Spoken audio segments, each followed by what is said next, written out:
Assalomu alaykum. Ustozlar bo'lmasam boshlayveramiz darsni. Assalomu alaykum. Shu boshlanib qoldi. Tak, endi demak mana bunday ko'rib ketsak ham bo'ladi. Ikkita variant bor hozir ko'rishimizga. Birinchisi o'sha eski nimamiz, o'zimizda tizim, o'sha Geometrix ichida test yechish iloji yo'q, lekin yechilgan testlarni ko'rish mumkin. Yechilgan testlarni ko'rish mumkin. Mana shunday holatda bo'ladi. Mana 45 ta test. Tak. Faqat yechilganda, lekin savollarni ko'rsak bo'ladi. Savollarni mana bunaqa qilib savollarni ko'rsak bo'ladi. Endi menimcha shu variant yaxshi bo'lsa kerak. O'zida ko'rib o'rgansak, keyin undan tashqari mana bu demak bu bazaga qo'yib boryapman. Mana shu birinchi testni уже полный qo'yib qo'yganman. Nimani key application'nikini. O'sha bitta ochib ketaveraman, чтобы siz chalg'ib qolmasligingiz uchun.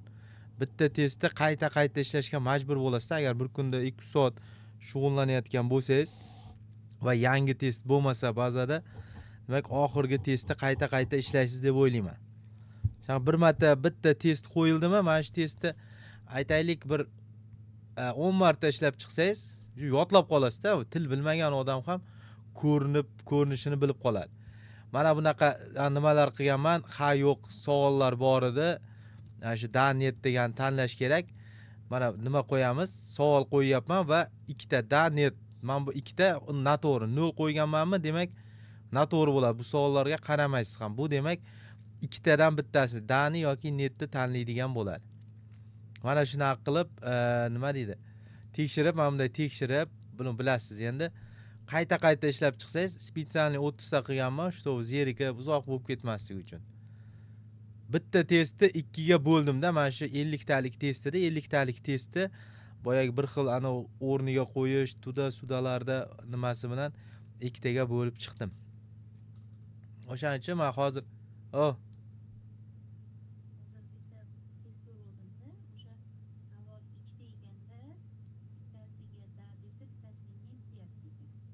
qaysida? Ha. Bir xil. Aha.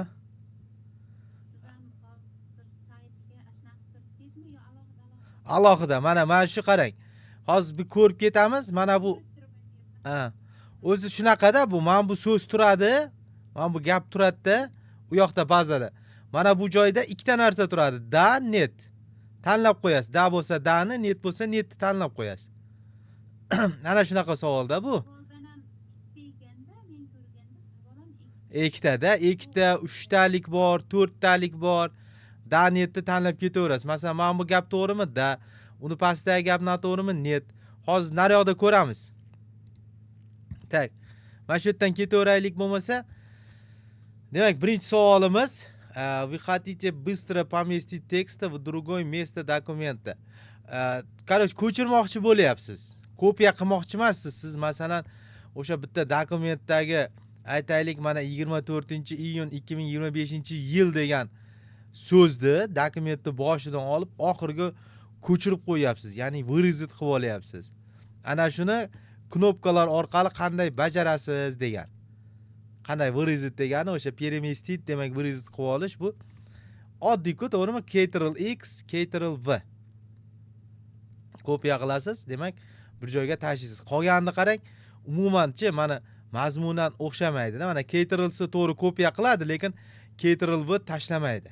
To'g'ri? Mana shunda buni ikkalasini hech qachon sheriklikda ishlatilmaydi-da. Ctrl+C bilan Ctrl+V sheriklikda ishlatilmaydi. To'g'rimi? Bu kopiya qiladi, bu pechat qiladi. Pechat qilish uchun kopiya qilish shart emas. Ctrl+C bilan Ctrl+V, har doim Ctrl+X bilan Ctrl+V sherikchilikda ishlaydi. Mana bu ikkalasi точно xato.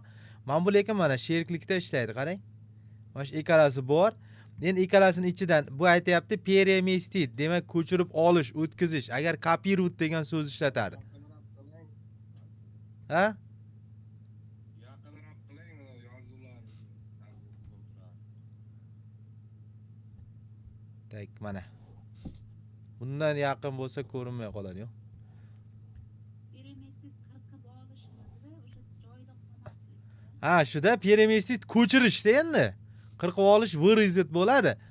Peremestit u ko'chirib olish, ko'chirishda. Kopirut qilish emas. Ya'ni ko'paytirmaydi, eski joydan o'chib ketadi. Peremestit qilganda eski joydan yo'qoladi-da, yangi joyda paydo bo'lib qoladi. Ana shu. Shuning uchun demak biz выразить olamiz Ctrl X da. Savollar juda sodda savollar ham ko'p bu yerda. Ikkinchi modulga o'tdikmi? Ikkinchi modul, ha. Key applicationdamiz. Keyingi savol mana shunaqa savollar ko'p. Kechagunda ham 3-4 ta tushgan. Mana birinchi nimada ham, ya'ni to'g'risini olib kelish kerak joyiga. Mana bu yerda mana 4 ta savol, 4 ta turadi. O'shaning to'g'risini olib kelish kerak joyiga. Tak, buni tarjima qilaylikchi.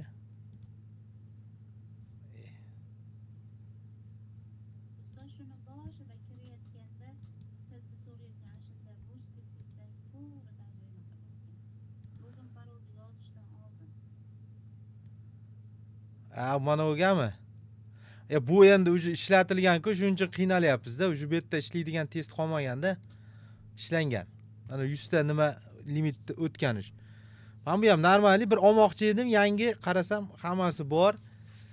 Men bu ham uje menimcha normal, yana qaytda $70 ga sotib olish shart emas deb o'yladim. Chunki savollarni deyarli hammasini narx o'zimni bazamga o'tkazyapman. Deyarli hammasi 99% o'tyapti. Bir ikkitalarni ham baribir ana hozir ko'rsatib ketaman. Mana buni ham o'tkazganman, mana shu savolni ham. Faqat boshqacha usulda o'tkazganman. Ya'ni qarang, mana 4 ta ekan bu yerda, 4 ta. Mana shu 4 tani o'tkazganman-da, qo'yib qo'yganman u yoqqa. Tak, endi ketma-ketlikni aniqlang deyapti. Вы хотите использовать инструмент орфография и грамматика для исправления слов с ошибками документа. Ko'rdingizmi? Oddiy narsada bu orfografiya, grammatikani tekshirsa bo'ladi. Endi biz o'zbekcha bo'lgani uchun biznikini tekshira olmaydi deymiz-da. Endi o'zbekcha so'zlar yo'q deb hech tekshirmaymiz. Masalan, men umuman ishlatmaganman shuni. Faktiski ishlatsa bo'ladi. Ishlatsa bo'ladi, ya'ni obzorni tanlaysiz. Obzorni lentadan obzor tanlab, keyin mana shunday ketma-ketlikda ketadi. Orfografiya, grammatika, tak, Wordda hozir Wordda bitta ko'raylik shuni.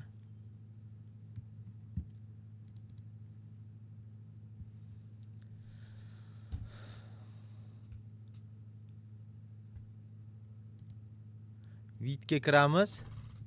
Tak, qani edi orfografiya. Retsenzivaniyada. Ko'ringiz, men ham ishlatmaganman-da, ki boya topuvdim lekin.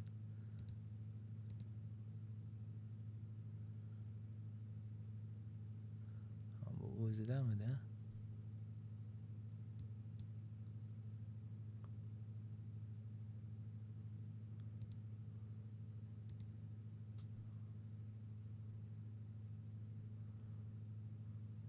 Ustoz, Ha, bu yerda shu avvaliy testlar Windows nechidan tushadi misol 16 Windows qarang, Windows 7 dan tushadi.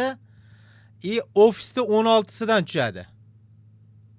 21, 20, 23 lardan tushmaymi? Yo'q. Bu eski, qarang, ana u ham savollar ham, bular bazadagi savollar ham o'sha 2020 dan oldin qilingan. Meniki borku, ofisim yangirog'ida-da, bu menimcha topa olmayapti. Bu yerda 16 dan, ishxonadagi 16 edi. Ana shunaqa sal o'zgarganda bu yerda. Ha, mayli ustoz, testni o'rgatib ketavering. Kunduzda ishxonada o'zimiz ko'ramiz. Office qarang, mana Office 16 da bo'ladi. Testlar shuning uchun telefon kompyuteringizga o'rnatib oling 16 bilan 13 da. Endi 13 dan ko'p tushmayapti hozir, 16 dan tushyapti. Windows ham Windows 7 dan tushadi. O'shani o'rnatib, men bu yerda amaliylarni bajarib ko'rishingiz kerak. Tak, bu yoqdagi savolni orasidan hozir topa olmayman. Men savolni mana buni kiritganman. Men shuni qo'yib qo'yganman. Xuddi shu savol bor. Ya'ni orfografiyani tekshirish deganman va ketma-ketlik mana 1, 2, 3, 4 nima ish qilish kerakligi ketma-ketligi. Faqat bu yerda savol mana bu 4 talasi alohida turadi, bu yoqda yotadi alohida. mana 1 2 3 shu yerdan topib olib kelasiz. Mana 4 burchakni bittasini olasizda qo'yasiz. Mana bu yerga to'g'ri bu. Keyingisini olasizda, keyin bu yerga to'g'ri bu. Mana shunaqa qilib qo'yib chiqasiz. Hozir birga o'sha xo tepadagini olib borish kerakmi? Ha, mana shunaqa 4 burchak bo'lib turadi-da bular alohida. O'shani ushlab olib kelasiz. Bu yerda pustoy turadi o'zi. Uni ushlab olasizda, keyin bunday olib kelib qo'yib qo'yasiz. O'zi tushadi joyiga. O'zi bu yerda bor-ku, qarang, o'sha qayta ishlayverganingizdan keyin umuman sal tilni sal-pal tushunsangiz, o'zi bilasiz nimadan keyin nima boshlanadi. Buni bilmadim kim noto'g'ri ishlagan, lekin men eng oxirida bo'ladi-da. Zavershit OK'ni oxirida bosasiz. OK'ni bosdingiz degani ish tugadi degani, to'g'rimi? Keyin o'sha qayerdadir najmit qilib bosh qilinadi-da. Birinchi qayerdadir bosib boshlaysiz. U yog'i odatda tanla, unday qil, bunday qil degan so'zlar bo'ladi-da. Mana shu OK'mi? OK'ni nima qilavering, oxiriga ketadi. Ko'rdingizmi? Men bu yerda aytayapti, bu lentichni mana retsenzirovание, выбрать орфография, grammatika degan ketadi mana shunday. Tak. Lekin обязательно o nimasini mana shu turibdi, shu savol bor bazada, lekin mana bunaqa shaklda emas-ku, test shaklida. Testga bor-ku, bunaqa savollar testiga odatda javobga qo'ydim oxirlarini mana shunday. Javob bitta javobda mana shu 4 talasi turadi, qolgan 0 turadi. Agar 0 turibdimi javobda, demak u javoblar yo'q. Pustoy qoldirib keta olmayman ba'zida. Mana bunaqa bo'lib tursa, mana 0 bo'lib turibdi ikkalasi. Demak, bu siz tushunavering, bu savolda demak danetdan ikkalasidan bittasini tanlashim kerak deb. Keyin kelasiz, mana netmi, netni tanlaysiz, dami, da. Men bu gap to'g'rimi, noto'g'rimi, shuni belgilab ketaverasiz. Tak. Keyingi nimamiz, demak Osh tarjima qila olmas ekan har doim qayta mana. Demak, aytayapti, верно или неверно. О приложениях Microsoft Office добавление слова в словаря не позволит средства проверки орфографии отметить, что это слово как неправильное. Ya'ni qo'shib bo'lmaydi slovarga, slov. Qo'shib bo'lmaydi deyapti-da mana. So не позволит средства проверки орфографии, ya'ni orfografiya degan bor, boyagi tekshirib beradi-ku. So'zlar to'g'ri yozildimi? Mana Wordda yozsangiz, tagiga qizil-qizil bo'lib qoladi. Nega? Chunki u o'zini bazasidagi, Wordda bazasidagi so'zlarga to'g'ri kelmayotgan bo'ladi. Inglizcha emas. Agar inglizcha, ruscha so'z yozsangiz, odatda tagiga chizmaydi, to'g'rimi? Ana shunga deyapti, qo'shib bo'lmaydi. So'z yangi so'zni qo'shib bo'lmaydi, unga orfografiya nima qilmaydi, ruxsat bermaydi ekan. Ne позволит deyapti. Qo'shib bo'lmaydi. Demak, mana shu rost. Bu savol ham bor. Boyagida istina ложь deb turibdi. Qolgan ikkitasi 0. Istinani bosib ketaverasiz.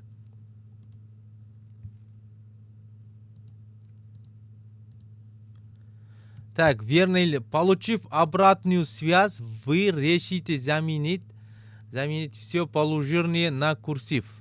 Deyapti, так. Это можно сделать с помощью инструмента найти и заменить deyapti. Qarang, birdaniga siz mana shu полный nimadagi dokumentdagi qaysidir so'zni, aytaylik o'sha polujirniy bo'lib turgan so'zni kursivga o'zgartirib qo'ymoqchisiz. Hammasini. Buni deyapti, shuni найти заменить bilan o'zgartirsa bo'ladimi deyapti. Mumkin u. Shuni o'zi bilasiz, agar найти заменить ishlatgan bo'lsangiz, u shu yerda bor mana. So'z yozasizda tagiga chiqib turadi. Agar Ctrl B ni bossangiz, aytadi o'sha, demak, polujirniylarni top deydi. O'sha polujirniylar degani topadi. Pastiga xuddi shu so'zni yozib, boyagidek nimani kursivni berib qo'ysangiz, polujirniy so'zni topadi. Keyin uni kursivga o'tkazib qo'yadi. Chani ana shunaqa nimasi bor. Demak, bu rost ekan. Mana men bu demak найти и заменитdan demak o'shandan foydalanib polujirniylarni kursivga o'tkazish mumkin. Ishlatib ko'rsangiz ham bo'ladi. Mana shu yerda savollar endi applications o'zi odatda praktichniy savollar. Bitta nazariya kam, mana qarang, oddiy savollarda ham nazariy nima qilinadi. Aytayapti, какие функции вы бы использовали, если бы вам нужно было заменить все экземпляр Raider на Raiders deyapti. Endi qarang, bu yerda rasm turadi, Wordning rasmi bo'ladi va ana shu rasmda tanlab qo'yasiz. Zaminit degan knopka turadi. Mana masalan Wordimiz bo'lsa, Glamniyda bo'lsa, mana bu yerda Zaminit degan, mana shu yerda 4 burchak, qizil 4 burchak turadi. Ana shuni bosib qo'yasiz. Tushunarlimi? Mana shuni bosaman degani bo'ladi. Ya'ni shunaqa savollar bor. Sizda mana shu oyna turadi. Oyna turadida keyin ketdik. Mana Night'da qizil 4 burchak, Zaminitda qizil 4 burchak, Выделitda qizil 4 burchak turadi. Yana mana bu yerda biron joylarga qo'yib qo'yish mumkin qizil 4 burchak. 4 ta, 5 ta qizil 4 burchak bo'ladi. Mana shu savoldan keyin. Hozir bu yerda chiqarib bera olmayapti. Shunaqa bo'ladi, shuni aytayapti. Raider degan so'zlarda deyapti, hammasini Raiders degan so'zga birdaniga qanaqa qilib aniq qilasiz deyapti-da. Nimadan foydalanasiz? Qaysini bosishingiz kerak deyapti. Tamom, mana shuni bosasiz, bo'ldi. Zaminit degan joyda qizil turadi, shuni ustiga bitta bossangiz ko'k bo'lib qoladi. Shuni belgilagan bo'lasiz keyin. Tak, keyingi nimamiz? Так.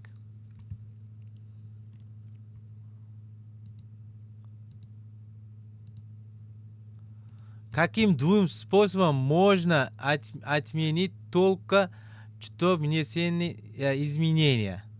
Da, hozir oxirgi harakatingizda qanaqa qilib orqaga qaytarish mumkin? Ctrl Z da, to'g'rimi? Orqaga qaytaradi. Keyin eng tepadagi orqaga qaragan nimani, knopkani aytyapti. Изгнутная degan bunaqa aylana serk orqaga qarab aylana bor. Mana buni aytyapti. Mana buni bosish mumkin deyapti. Mana bossam, yoki mana buni bossam bitta ishim orqaga qaytaradi. Yoki Ctrl Z dan. Mana shuni ham bajarib ko'rsangiz bo'ladi. Tak, mana shu ikkalasi demak nima qiladi? Keyingimiz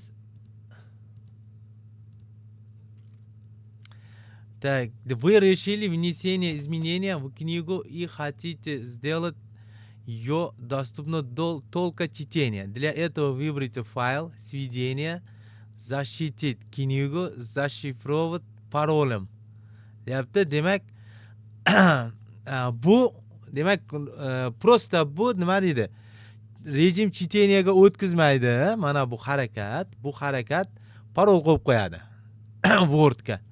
Ya'ni mana buga, ya'ni knigani rejim chiteniyada nima qilmaydi. Tak, bu esa mana buni agar rejim chiteniya, ya'ni siz tugatgansiz, uni faqatgina o'qish kerak, endi o'zgartirish kerak emas uni. Kimdirga jo'natsangiz ham faqat o'qib chiqsin deydigan bo'lsa, demak mana bu yerda xuddi shu fayl, informatsiya, защитить kniga, отметить как окончательный degan, mana shu oxirdagini eslab qolsangiz bo'ladi. Tugatilgan deb hisoblansin degan.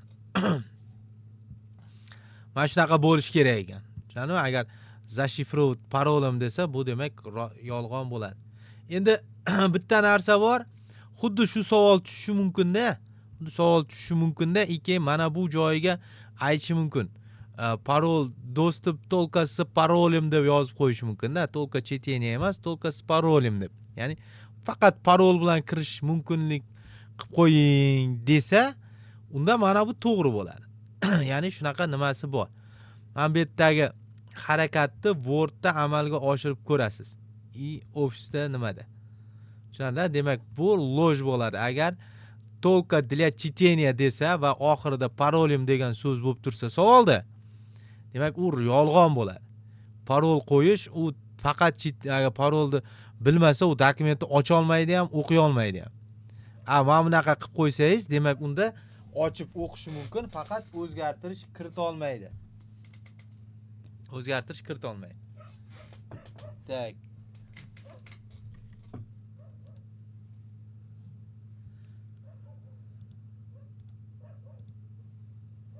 Вам нужно отправить клиенту документ Microsoft Word на утверждение, но вы не хотите, чтобы он mog вносить его. Yana bu ham xuddi shunga o'xshash, qani. Demak, klientga jo'natyapsiz Wordni, faqat uni o'zgartirishni xohlamaysiz. Просто ko'rib chiqsin bo'ldi. Shu do'st vezosini detektirovание deyapti-da. Так, endi какой следующий вариант позволит клиенту получить доступ к документу без возможности редактирования. Ya'ni pastdagi qaysi biri o'sha klientga demak qanday bo'ladi? Endi bu borku. Tak, mana bu yerda ham bor, qarang. Защитить dokument parolim. Защитить dokument parolim degan uni ocha olmaydi dokumentni. O'zgartirish hech narsa qilib bo'lmay qoldi. O'qiy olmaydigan qilib qo'yish mumkin. Shularni dokument. O'shaning uchun bu to'g'ri kelgan. Mana только чтение. Ko'rdingiz mana? Чтобы mana доступ без возможности редактирования desa, demak только чтение. O'z bilasiz-ku, mana bitta materialni ochsangiz, ikkinchisini ochayotganda aytadi. Bu deydi faqat только чтение bilan ochish mumkin deydi. To'g'rimi? Shunaqa qilib o'zgartirib qo'ysangiz bo'ladi. Bunga ham lekin parol so'raydi lekin. Masalan, parol bilan kirib, mana shuni admin qilib qo'ysangiz bo'ladi. Parol bilan kirib, mana shuni admin qilasizda, o'zingiz keyin o'zgartiraverasiz. Ya'ni Wordni baribir qachondir o'zgartirish kerak-ku. Yani только чтение.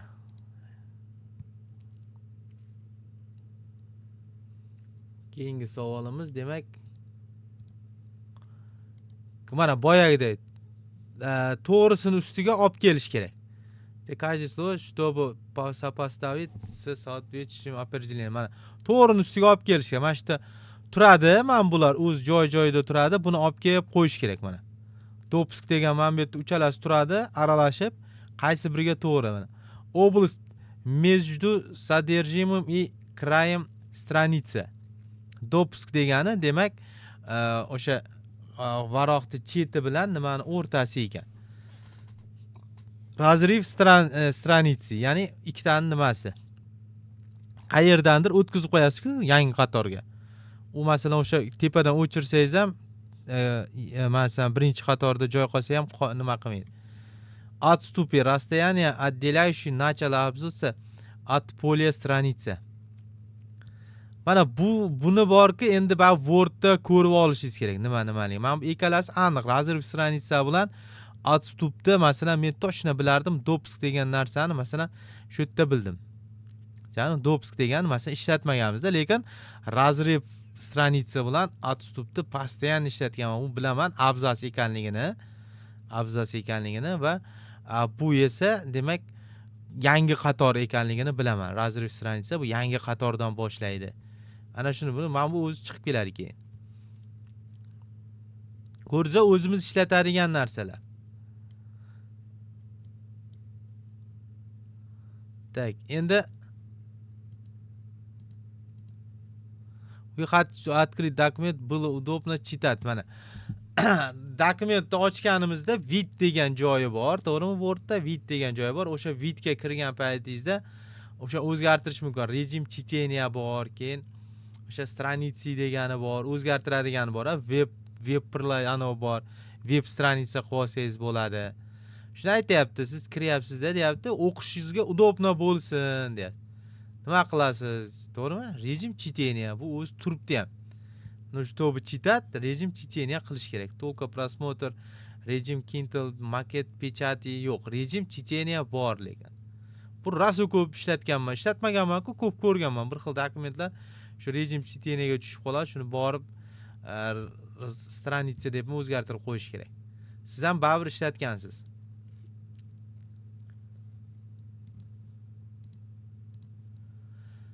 Чтобы упростить рабочий процесс, вы решили изменить некоторые свойства стиля обычный. Вы можете изменить стиль обычный, изменив шрифт на Arial и размер на 14 deyapti. Так, обычный qilib qo'ymoqchi bo'lyapsiz deyapti-da, stilda обычный stilingiz. Demak, обычный stil Arial bilan demak razmer 14 bo'lgani, demak bu обычный stil ekan, odatiy stil hisoblanar ekan. Tak, mana shunaqa qilsang bo'ladimi deyapti. Mana обычный odatiy stilga tak qarang, buni borku ko'rsatmasam tushunishingiz qiyin. Mana bu mana ko'rdingiz-a? Ha, обычный degani mana buni o'zgartirsak ko'rdingiz-a? Обычный odatda bizda nima ekan? Mana bu 11 stranitsa bilan shu ekan, mana o'zgartirib qo'ysak, odatda shu ekan, kalibri и 11 ekan bu. Yangilarda shunday bo'lsa. Mana shuni o'zgartirsa bo'ladimi deyapti. Ya'ni shu обычныйni o'zgartirib qo'ysak bo'ladimi deyapti. Tak, mana bu yerda bu bor edi, mana buni o'zgartirishning iloji bor edi. Tak, создать stildami? Tak xullas bor edi lekin men aniq men bir ko'ruvdim. Постоянно ishlatmaymiz lekin. O'zi umuman stilni kimdir ishlatadimi, yo'qmi? Ha, mana shu stilni qilib qo'yib kimdir ishlatadimi, yo'qmi? Mana ko'rdingiz, mana shu yerdan izmin Обычныйda turadi. Обычный turadi. Masalan biz u ruchnoy qilamiz-da, hech qachon borku o'zgartiramiz. Mana o'zgartirib qo'ysam bo'lar ekan, Arial qilib. Tak mana 14 qilib qo'ysam, Bu yerda постоянно turadi-da. ha, mana endi mana постоянный turadi, mana ko'rdingiz? Mana ko'rdingiz, o'zgarib qoldi. Endi har doim men Word'imda yozsam, mana shunaqa nimada yozaveradi-da. Mana Arial 14 bo'lib qoldi. Endi agar обычный edi, yana men bunday shuni o'zgartirish mumkinmi deb so'rayapti. Mana bu yerda izminit qilib, men buni o'zgartirib qo'ysam, kalibri qilib, masalan, o'sha eski holatiga qaytarsam, mana eski holatiga qaytdi, обычный stil. Qaror, shuni qilsa bo'ladi. O'zgartirsa bo'ladi. Qani, demak, men shuni so'rayapti, o'zgartirsa bo'ladimi, yo'qmi deyapti. Bu aniq tushadi bu savollar. Bu savollar tushish ehtimoli borki 90%. Har bittangizga tushish ehtimoli demak bir nima deydi, 50% da. Chunki masalan 300 ta savol bo'lsa, o'sha eng ko'pi mana shundagi applicationda 300 ta savol bo'lsa, shu 300 tadan nimasi 50 tasi tushsa, mana shuni tushish ehtimoli juda ham katta. Tak. Keyingi mana bu yerda ham xuddi mana bu yerda tanlov rosa ko'p ekan, o'zi bilsangiz negadir hamma birinchi bilan 3-chini topshirib olyapti-da. Keyin ikkinchisini oxirida topshiryapti. Shu oson deyaptimi? Перетаскивайте deyapti. Так, параметры, что правильно упростить шаги по ограничению редактирования документа, чтобы форматировать. Endi buni bilmam, qilib ko'rishingiz kerak-da mana. Najmite fayl, mana ko'rdingiz, Najmitedan boshlandimi, u birinchi bo'ladi-da, chunki nimadir bosishingiz kerak. Qolganlarda tanlaysiz, boshqa qilasiz, odatda shuni bosish kerak. Najmite odatda birinchi bo'ladi. Men bu yerda ham bor ekan lekin mana Najmite. Najmite da degani bu oxirroqda bo'ladi, to'g'rimi? Mana Najmite faylni ko'rsatadi yoki bironta bir menyuda yozadi-da. O'sha menyuda yozyaptimi, uni bilavering, shu birinchilarda u. Keyin ketdi. Раскрывать списки, нажмите ограничить редактирование, установите флеш. Bu borku, tak najmite da и в появившемся окна запуск. Mana oxirida o'qni bosyapti mana. O'qni bosyaptimi, bu bilavering oxirgi. Najmite deyapti-da, bironta fayl yo bironta mana bu formatирование degan so'z bo'ladi-da odatda. Shunaqa bor bo'lsa, demak u birinchisi bo'ladi, keyin o'qi oxirida bo'ladi. Odatda 3 ta, 4 talik bo'ladi. Endi 5 talik ekan bu. Ikkitasini keyin shu manbetdagiga qarab topasiz endi. Logichni topsangiz ham 100% to'g'ri qilmasangiz ham bunda ustozlar bitta narsasi bor. Mana shunga ham baho qo'yadi. Agar bitta adashgan bo'lsangiz, demak ikkitasi xato, 3tasi to'g'ri bo'ladi. Aytaylik, bu umumiy 20 ball beradigan bo'lsa, to'g'ri 10 ball bermaydi, yarmini. Menimcha 8-7 ball bersa kerak. O'sha 30%, 40%ni beradi-da, endi bitta xato qilgan bo'lsangiz ham. Может, o'sha 5 taga 20 ball qo'yadigan bo'lsa, 3 taga 12 ball qo'yib berar. Lekin точносini bilmayman. Işte bilamanki, yarmini to'g'ri ishlasangiz ham to'g'ri qo'yadi bu. Baho qo'yadi, nechidir ball qo'yib beradi. Tak, tushunarli, mana ok bo'ldimi, bu oxirdagilar. Najmite dedimi yoki masalan o'sha qanaqadir o'sha men bunga oid mana fayl menyularda nomini aytdimmi, bu birinchi bo'ladi. Men mana shunaqa qilib yechaman bularni. Ko'pinchalik shu to'g'ri keladi, men o'rtalarda lekin sal adashish mumkin. Buni endi bilmam, yodlab olish kerakmi? Bu savolni ham qo'yganman. Mana bu narsasini ko'chirib olganman-da, men bu faylni ko'chirib savolga qo'yib qo'yganman-da, keyin savolda ketma-ketlikda aniqlang deganman. 1 2 3 4 5 masalan orasidan almashtirib qo'yganman joylarini va keyin siz aniqlab berishingiz kerak. Shunaqa bilasizmi? Anovda ham bor edi bu. Attestatsiyada ham ko'p uchrardi shunga o'xshagan savollar. Shunaqa qilganman. Lekin bor bu bazada, test bazada bu savol. Так, keyingimiz demak. Keyingisi вырешить изменить внешний вид документа, что из перечисленного вы бы изменили, что появится на весь документ сразу. Qaysi birini o'zgartirardingiz? Hamma dokument birdaniga o'zgarib qolish uchun deyapti. Tashqi ko'rinishi birdan o'zgarishi, umuman o'z tashqi ko'rinish dedim, bo'ldi, u temada xarakteristika degani bu menimcha ichki qismlari hisoblanadi. Butun dokumentni birdaniga o'zgartirish uchun, demak, все весь dokument сразу bo'lsa, u tema demak. Temada agar men внешний вид turibdi. No, endi men ichki masalan qanaqa deyishim mumkin? Endi bilmadim, nimasidir ichkarida ana ba'zi hammasiga temada, menimcha xarakteristikasini bilmadim nima tushunayotgan. Keyingisi mana qarang, mana boyagi aytmoqchi bo'lganim, savolni sal noto'g'ri chiqaribdi. Bu endi hozir kichraytiraychi, o'zini joyiga tusharmikan bu? Tushmadi, shunaqa qilib chiqarar ekan. Tak, danet mana shu. Danet savoli mana shu, mana bunaqa bo'ladi. Odatda danet alohida turadi. Mana bu endi yangi qatorga tushib qopti. Alohida turadi mana bu tomonda danet. Shuni oldida ochib qo'yasiz. Masalan, mana bu dami, da, mana bu yerda demak net turibdi-da buni. Belgilanmagan. Dani belgilasangiz mana yashil bo'lib qoladi. Ketdi, aytayapti. Word mana shuni ustozlar men alohida savol qilganman. Bu Word nельзя удалить автоматически разрыв страницы deyapti. Tak, demak mana shu bu rost ekan. Nельзя удалить qilib bo'lmaydi. Avtomatik tarzda разрыв страницani удалить qilib tashlab bo'lmaydi. Uni ruchnoy удалить qilish kerak. Hammasini topib bittalab o'chirib chiqish kerak yoki umumiy o'sha zaminit orqali bittada qilish kerak, lekin baribir ruchnoy qilish kerak. Вы можете увидеть все разрывы страницы в документе, просмотрев непечатаемые символы. Ana bor-ku, tak, nepечатаемые символы degani mana bu narsani deydi. Mana bu narsa. Mana bunday qilsangiz ko'rsatadi-ku, o'shana orqali demak nimani ko'rsa bo'ladimi deyapti, razriv stranitsalarni. Ko'rsa bo'ladi, u ko'rsatadi, to'g'rimi? Razriv stranitsa qanaqadir ana 10 ta 15 ta nuqta bilan oxirida boyagi keyin turadi, ana nima deydi?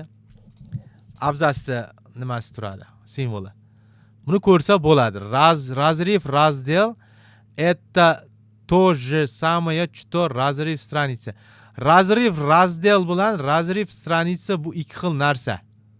Biz ko'proq razriv stranitsani ishlaymiz, lekin razriv razdel deganini ishlatmaganmiz, to'g'ri? Bu razdellarni bir-birini urib qo'yadi, abzaslarni uzib qo'yadi ham shunaqa narsa. Tak, demak bu ikki xil narsa. Bu net turibdi, mana ko'rdingiz? Bularda da, bularda netda turibdi. Mana shu meni bazamda 3 ta savol. 3 ta savol da net deb turibdi.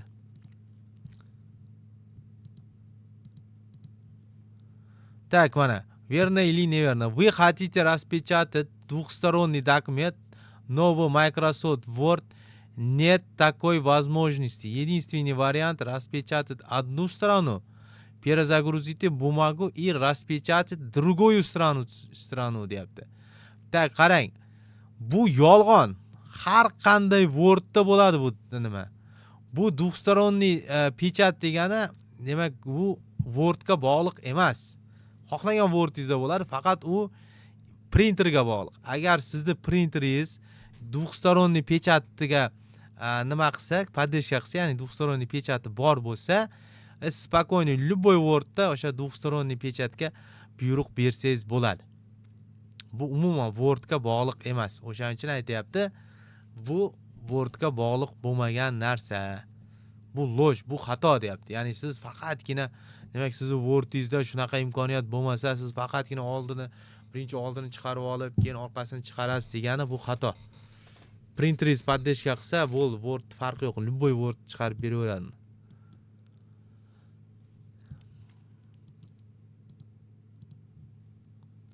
Что из перечисленного ниже точно описывает функция отслеживания изменения в Microsoft Word deyapti. Wordda demak, o'sha o'zgarishlarni tekshirish. Endi buni ham ishlatmaganmiz, endi buni ishlatib ko'rish kerak. Так, qaysi biri точно описывает deyapti-da, konkret to'g'ri. Mana shu отслеживание измененияni yozib borish. Shunaqa nimasi bor, o'sha retsenziyaniyaning ichida bor. Funksiya они изменяют ограничения на редактирование на только чтение deyapti. Tak. Endi bu to'lka chiteniyani ichida bo'ladi bu ish deyapti-da. Bu xato. To'lka chiteniyani ichida o'zi hech narsa qilib bo'lmaydi. Dokument shunday boshqacha bo'lib qoladi u. Bilasizmi? O'sha menyular ham kamayib qoladi. Faqatgina o'tkazish, nima qilish mumkin, kattartirish, kichraytirish. Rejim chiteniyani, to'lka chiteniyani ichida даже o'zgartirib ham bo'lmaydi, по-моему. Функция отслеживания изменения ведет учет изменения правок и комментариев, которые вы делаете при просмотре документа. Endi mana so'zidan kelib chiqyapti-da. Funksiya отслеживания изменений, ya'ni izmeneniyani kuzatib boruvchi funksiya nima qiladi? Kuzatib borgan odam nima qiladi? U yozib ketadi-da, to'g'rimi? Nima o'zgarsa, bunaqa bo'ldi deb yozib ketadi. Bu kommentariyev degani pravok и kommentariyev. Buni borga qarang. Mana bu izmeneniya degani qizil bo'lib qoladi-ku, bilasizmi? Juda bosh og'riq narsa u. Agar kim ishlatgan bo'lsa, mana qizil bo'lib qoladi-da, ko'rsatib turadi. Yonlariga qizil bir ballar chiqib ketadi, sariq. O'sha anovni qozon nima deydi? O'sha qizil uzun strelka keladi, bitta so'zga uriladi, keyin o'sha yonida shu yozib qo'yadi nimalardir deb. Juda bosh og'riq, bir xilda bilmam, qaytib turib bosib chiqarib qo'yiladi-da u. Lekin ishlatmaganman, to'g'risi. Men shunaqa bo'lib qolgan dokumentlarni to'g'rilaganman, lekin shuni ishlatib yurmaganman umuman. Bu mana shu bilmam, men chet elda ishlatsak qizil bo'lib qolmaydi. Matnni tagi qizil bo'lib qolishi u boyagi ano orfografiya degan narsa. U emas, buchi mana bunaqa bo'lib qoladi. Tagidagi uzun chiziqmi? Mana bunaqa qiyshiq chiziq. Unaqa emas, uchi strelka bo'ladi. Strelka bo'ladi-da, mana matn bo'lsa, mana shu so'z bo'lsa, mana shu so'zni mana shu yerga uzun strelka keladi. Mana bu yerda qizil bir nima deb yozib qo'yadi, masalan, o'zgartirildi, unday qildi, o'chirdi degan so'zlar turadi-da qizilda. Yonida, matnning yonida qizil to'rt burchakning ichida. Keyin strelka kelib, mana shu yerga qo'yib qo'yadi.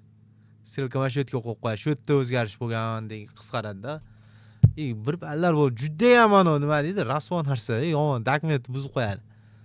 U bir dadamning ishlari bo'yicha, dadamning kompyuterlari shunaqa bo'lib qolar, Wordlari, keyin shuni o'zgartirib berardim men. O'sha retsenzivaniya deganda ichida bor, shuni o'zgartirish. Ya'ni o'zgarishlarni ko'rsatib turadi-da sizga, nima o'zgarish bo'lgan, qanaqa bo'lgan, bo'lmagan degan.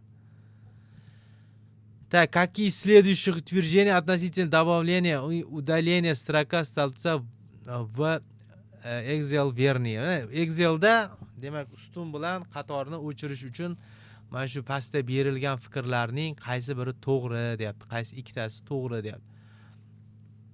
Так. Очистка содержимого строка удаляет данные внутри строка, а не саму строку deyapti.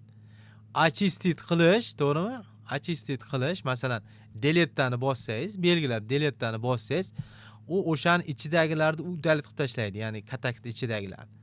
Lekin o'sha katakni strokani yoki bo'lmasam o'sha nimani demaydi, stolbetsni birontasini udalib qilmaydi. Просто ichidagi ma'lumotlarni udalib tashlaydi, tamom. Endi вы можете скрыть весь столбец, не удаляя его deyapti. Udalit qilmasdan turib butun stolbetsni yashirish mumkin deyapti. To'g'rimi? Unaqa yashirish mumkin. O'sha bu ham juda rasvo narsa. Agar kim ishlatgan bo'lsalaring, buni ham men dadam doktorda, dadamda o'sha Excel'larda oldin ishlatganman, formulalar qo'yib berganman Excel'ga. Shunaqa dokumentlar ko'tarib kelardi, endi doktorlar tushunmasdan o'sha yashirib qo'yadi-da, yashirib qo'yishning iloji bor. Shu o'ng tomonni bossangiz, mana Excel'da chiqadi, bir qilib ko'ring. Yashirib qo'yadi-da, lekin o'tda turadi-da, shu nima deydi? O'sha xato o'sha ustun turadi.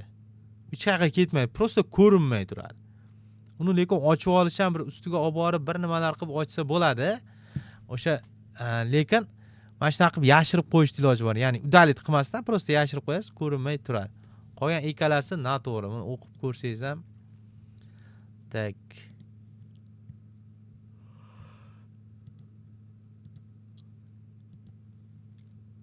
Yana mana to'g'ri, noto'g'ri. Вы можете скопировать все данные из столбца одного листа и вставить эти значения в другой столбец того же листа, но вы не можете вставить эти значения на другой столбец на отдельном листе deyapti.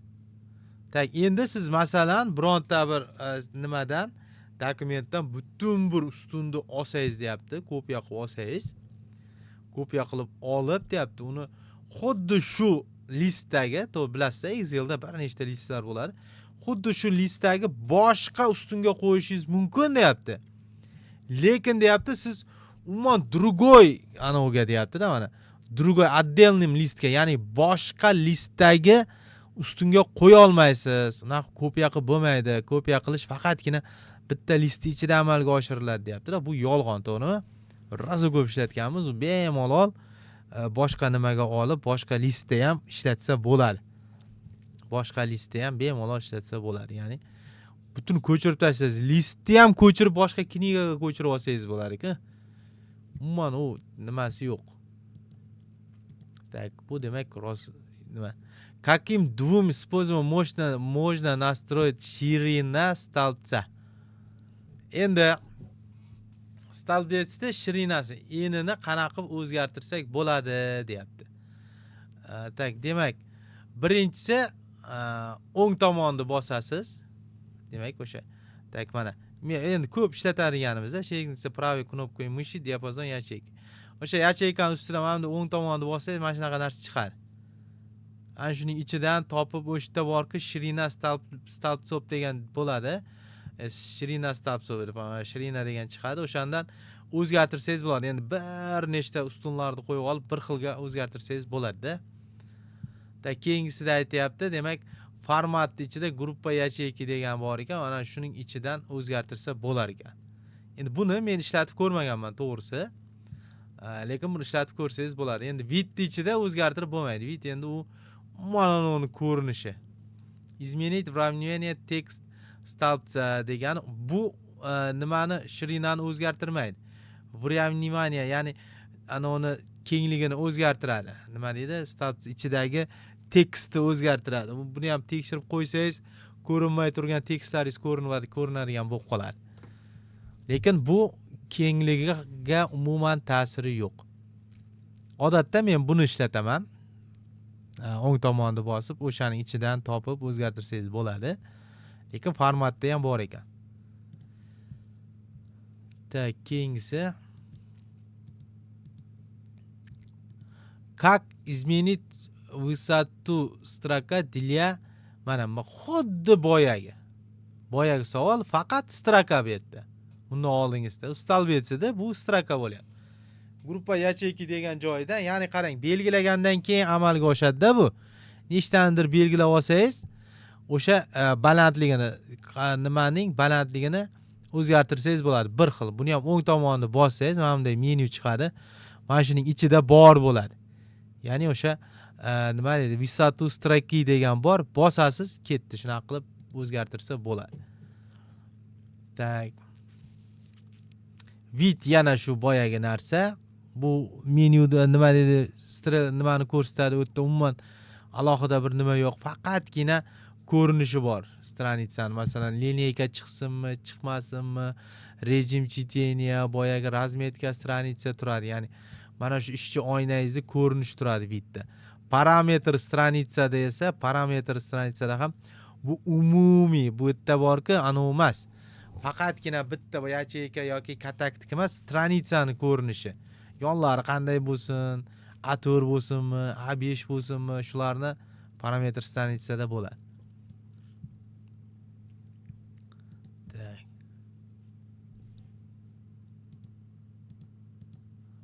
Keyingimiz, demak, mana какой инструмент вы бы использовали для упорядочивания? Ya'ni mana данныхlarni nima qilamiz-ku, porядка qilib qo'yamiz-ku, masalan, A dan boshlansin, alfabet bo'yicha yoki kattadan kichkinaga, kichkinadan kattaga bo'lsin degan qayerdan olamiz deyapti. Qaysi instrument shunaqa ish qilib beradi deyapti. To'g'ri? Bu hamma biladi, sortirovka degan, sortirovka и filtratsiya degan nima bor, menu bor, tepada turadi. Excelda tepada turadi. Ana shu bo'yicha shundan qilamiz. Mana bular уже по убиванию buning ichidagi bitta nima deydi, elementda. formatirovat и sortirovat degan unaqa narsani bilmayman. Unaqa narsa yo'q menimcha. Найти и выбрать umuman bu bitga tushmaydi, bu temaga tushmaydi. Faqat mana sortirovka и filtratsiya. Ta ko'p ishlataman. Sizlar ham ko'p ishlatasizlar, odatda Excelda ko'p ishlatamiz buni. Mana endi bu ham nimaga o'xshagan qarang. Ana shunaqa bir joylari bor endi ustozlar. Buni savolni men qo'ydim, ruscha qilib qo'ydim. Bu yerda qanaqa deydi? Endi bu amaliy savolga o'xshagan savol. Amaliy savol. Men bu yerga yozish kerak formulani. Shunaqa akoshka beradi, pustoy akoshka. Ana shu yerga yozish kerak formulani. Endi tanlamaysiz-da, yozish kerak. Bu yerda aytayapti. Поле ответа ниже используется функция и ссылка на ячейку, чтобы вычислить средний квартальный объем продажи Дуайта Баркера deyapti. Mana Dwight Barker 5-qatorda turibdi ekan. Mana shuning o'rtacha deyapti, har kvartalda o'rtacha savdosi qancha bo'lganini. O'shani o'rtacha savdosimi oyliga desangiz bo'ladi. O'shani demak mana shu qancha bo'lyapti, shuni ko'rish kerak ekan. Demak, qarang, birinchi chorakda 6723 dollar, ikkinchi chorakda 8500 dollar, uchinchi chorakda 7900 dollar, to'rtinchi chorakda demak 9500 dollar savdo qilgan. Shuning o'rtachasini. Tak, inglizchada average, kim endi biz odatda ruscha nima qilyapmiz, o'shaning uchun sirriznach degan bor-da. Sirriznach, sredniy deb tarjima qilib qo'ydi, o'zi bunaqa emas. Sirriznach degan nima bor, funksiya bor. Uni ishlatsangiz kerak, razu ko'p ishlatiladi. Sirriznach qilasiz и e'tibor berasiz. Qarang, 5-mi bo'ldi mana. B5, S5, D5, E5 oralig'iga 2 nuqta qo'yib qo'ygan. Sredniy значение degani o'sha oraliqdagi nechta son bersa, o'sha sonlarning o'rtachasini topib beradi. Ana shuni yozishingiz kerak. O'shani yozib berishingiz kerak. Agar juda ham bo'lmasa, bu yerda lekin endi funksiya bilan yozish kerak-da. Bu yerda aytayapti mana katta harf bilan bittasini katta harf, kichkina harf yozsangiz ham to'g'ri bo'laverar ekan. Mana bunaqa bo'lsa ham to'g'ri bo'lar ekan, katta kichik bo'lsa ham to'g'ri bo'lar ekan. Lekin mana bu funksiyani yozish kerak. Endi juda ham bu yerda murakkab funksiyalar bo'lmaydi.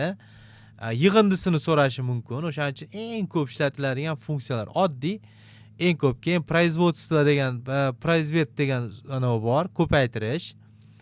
Tak, summa bor, o'shani bilib oling. Ya'ni matematikadagi eng ko'p ishlatilgan если bor, если, или rasu ko'p, eng ko'p ishlatiladigan shu 5 ta 10 ta funksiya bor. Bu e'tibor bersangiz, nimada ham xuddi shular tushadi. Attestatsiyada ham. Bu yerda ham shunaqa savol berib qolish mumkin, lekin katta ehtimol bilan bu mana shu o'rtachani so'raydi, yig'indini so'raydi, o'sha umuman summasini, ko'paytmasini so'rashi mumkin, Keyin anosi bor, o'rta geometrigini topadigan ham bor. Endi o'rta geometrikda bilmadim, so'ramasa kerak. Funksiyalarni bir ko'rib qo'yasiz. Endi bu yozib beradigan, ko'rdingizlar, shunaqaga ham tayyor turing. Ya'ni test emas, buni qanday yopiq test deydimi buni? Javobni yozadigan. Ana shunaqa joylari ham bor.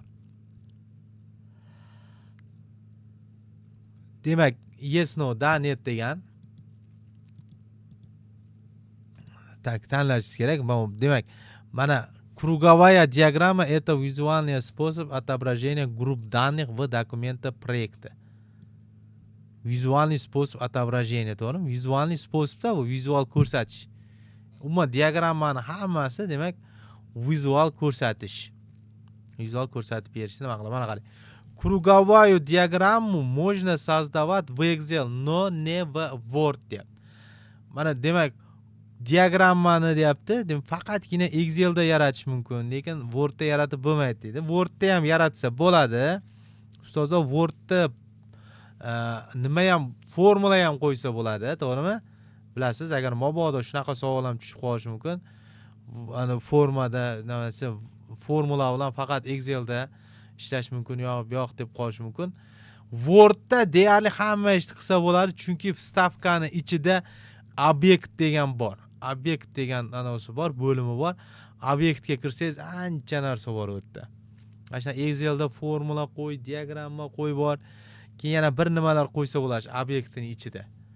O'shaning uchun Wordda qilib bo'lmaydi degan gap noto'g'ri hisoblanadi. Net bu. Вы можете создавать 2D и 3D круговые diagrammi deyapti, to'g'rimi? Buni endi hamma bittada bilsa kerak, u mumkin. Chunki masalan, shunday tepadan ko'rinishini keyin yonidan mana bunda qilsa bo'ladi-ku Excelda har xil diagrammalar. Shuni aytayapti. 2D ham, 3D ham qilish mumkin deyapti kruговой diagrammani. Bu ham da bo'ladi. Keyingisi как бы вы изменили стиль всей таблицы deyapti. Так, endi qarang. Bu yerda ham boyagidek oyna turadi va bitta narsani tanlab qo'yish kerak bo'ladi. U tanlaydigan narsangiz formatировать как таблицы degan tanlab qo'yar ekansiz. Mana shu yozuv turadi shu yerda. Изменить все таблицы deyapti. Formatировать откроется параметр стиля, который можно принимать к выбранной таблице deyapti. Bu borku tak qarang. Mana bu yerda tablitsa chizgandan keyin chiqadi-da bu. Tablitsa chizib, mana tablitsa chizgandan keyin mana bu yerda chiqdi mana. Ha? Ko'rdingizmi? Mana shu narsani nazarda tutyapti-da. Endi hozir biz inglizchaga ani orqali nima qildik-ku? Nima deydi? Tak. Google'dan tarjima qildik endi. Google'dan tarjima qildik o'ziniki bilan. Shu to'g'ridan to'g'ri sal mana bu o'zgarib qolganda, formatировать как таблицу degan. Shu narsa bo'lmasa ham format degan bo'lishi mumkin. Yoki bo'lsa mana bunday maket deb yozadi-da.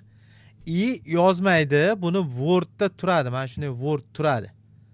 Word turadida shu yozuv bo'ladi. Boyaga aytganimdek, mana bu yerda bitta to'rtburchak, mana bu menyularda ikkita uchtasida to'rtburchak, mana tepada turadi. Qizil to'rtburchaklar 4 ta 5 ta.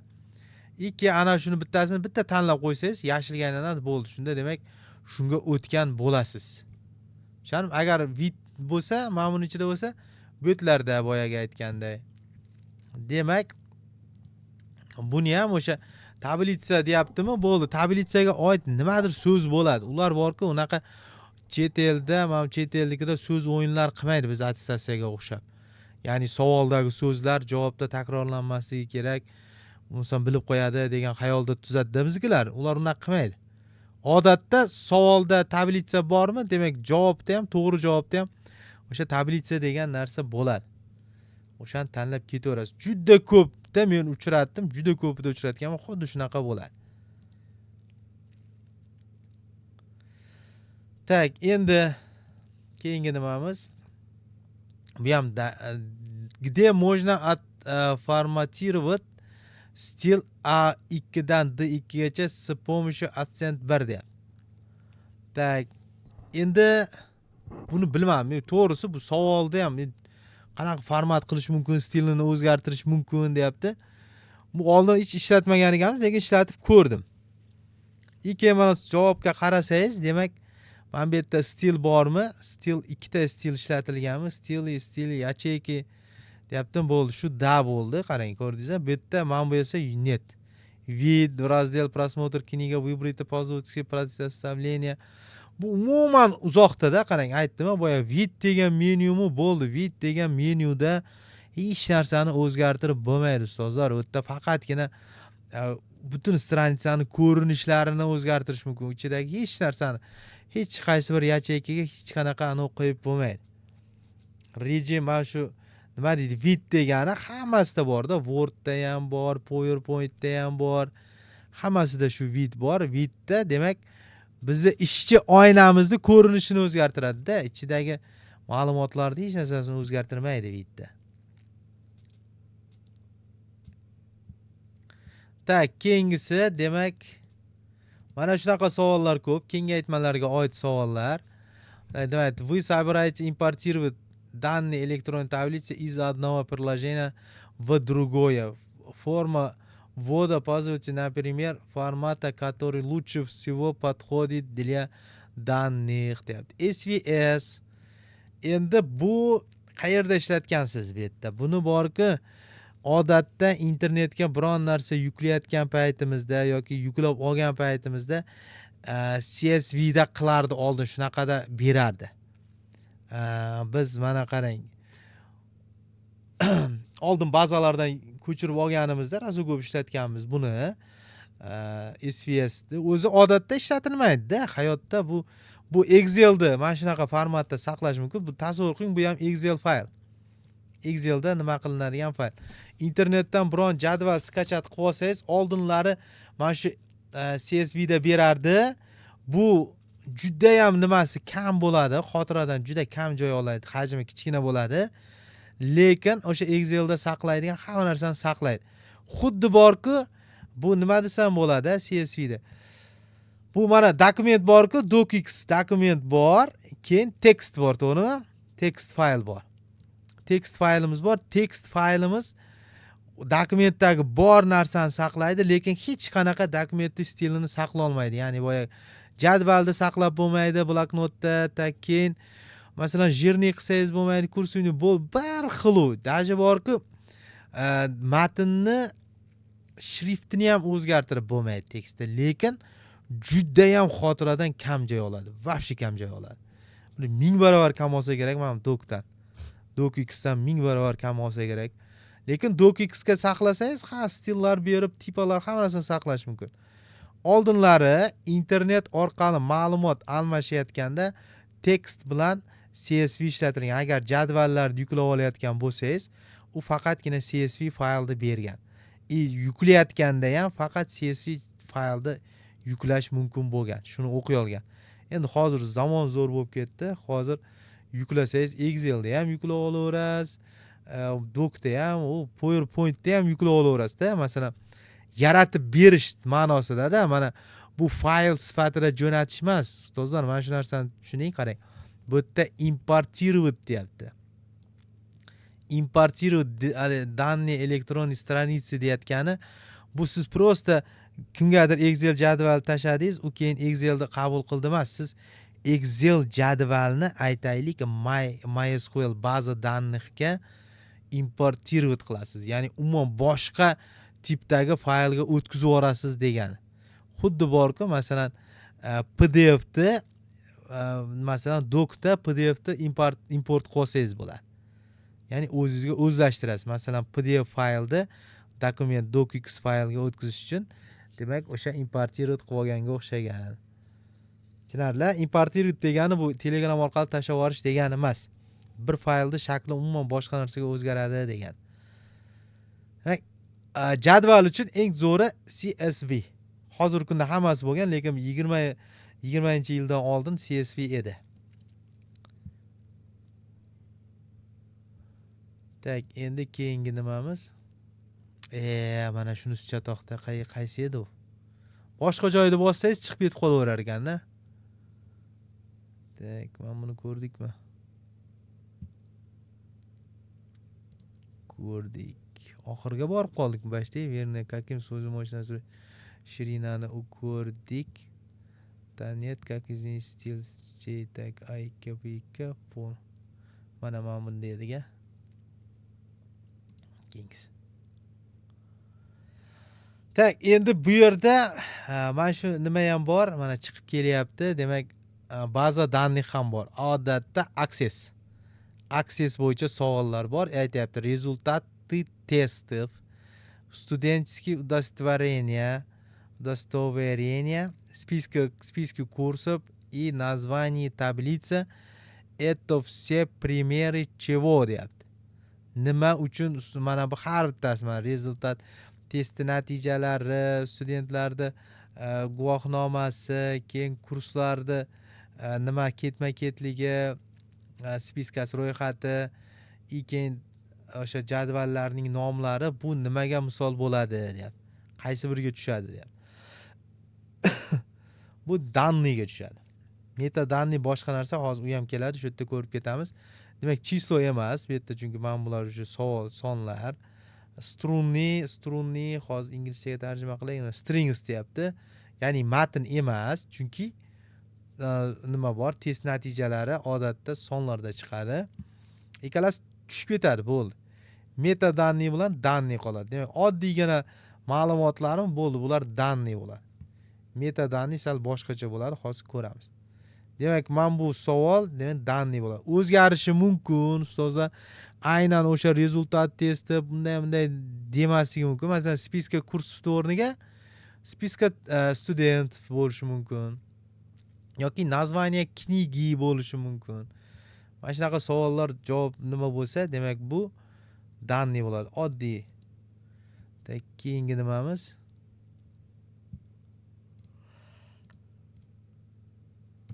В какой таблице базы данных требуется, чтобы каждый столбец имел уникальное имя атрибута, deyapti. Ha? Уникальное имя alohida qaytarilmas nom bo'lishi kerak. Har bitta ustun deyapti. Demak, bu biz bilamiz, bu demak Access'da o'rgatganmiz. Har bitta ustunga unikalniy nom beringlar. Bir-birida takrorlanishi mumkin emas, chunki har bitta ustun bu maydon deb, to'g'rimi? Maydon deb bilamiz. Demak, o'shaning uchun bu qaytarilishi mumkin emas. Qayerda desa, demak bu realitsionniy baza данныхda. Ya'ni o'sha realitsionniy baza данныхda ichidagi tablitsada, ya'ni jadvalida. Realitsion ma'lumotlar bazasidagi jadvalda takrorlanishi mumkin emas. Tablitsada bu yerda вообще mumkin, to'g'rimi? Excelda xohlasangiz hammasiga bir xil nom qo'ysangiz ham bemalol saqlayveradi, bemalol ishlayveradi. Mana bunda ishlamaydi. Endi mana bu savol salgintay qiynaydigan savol.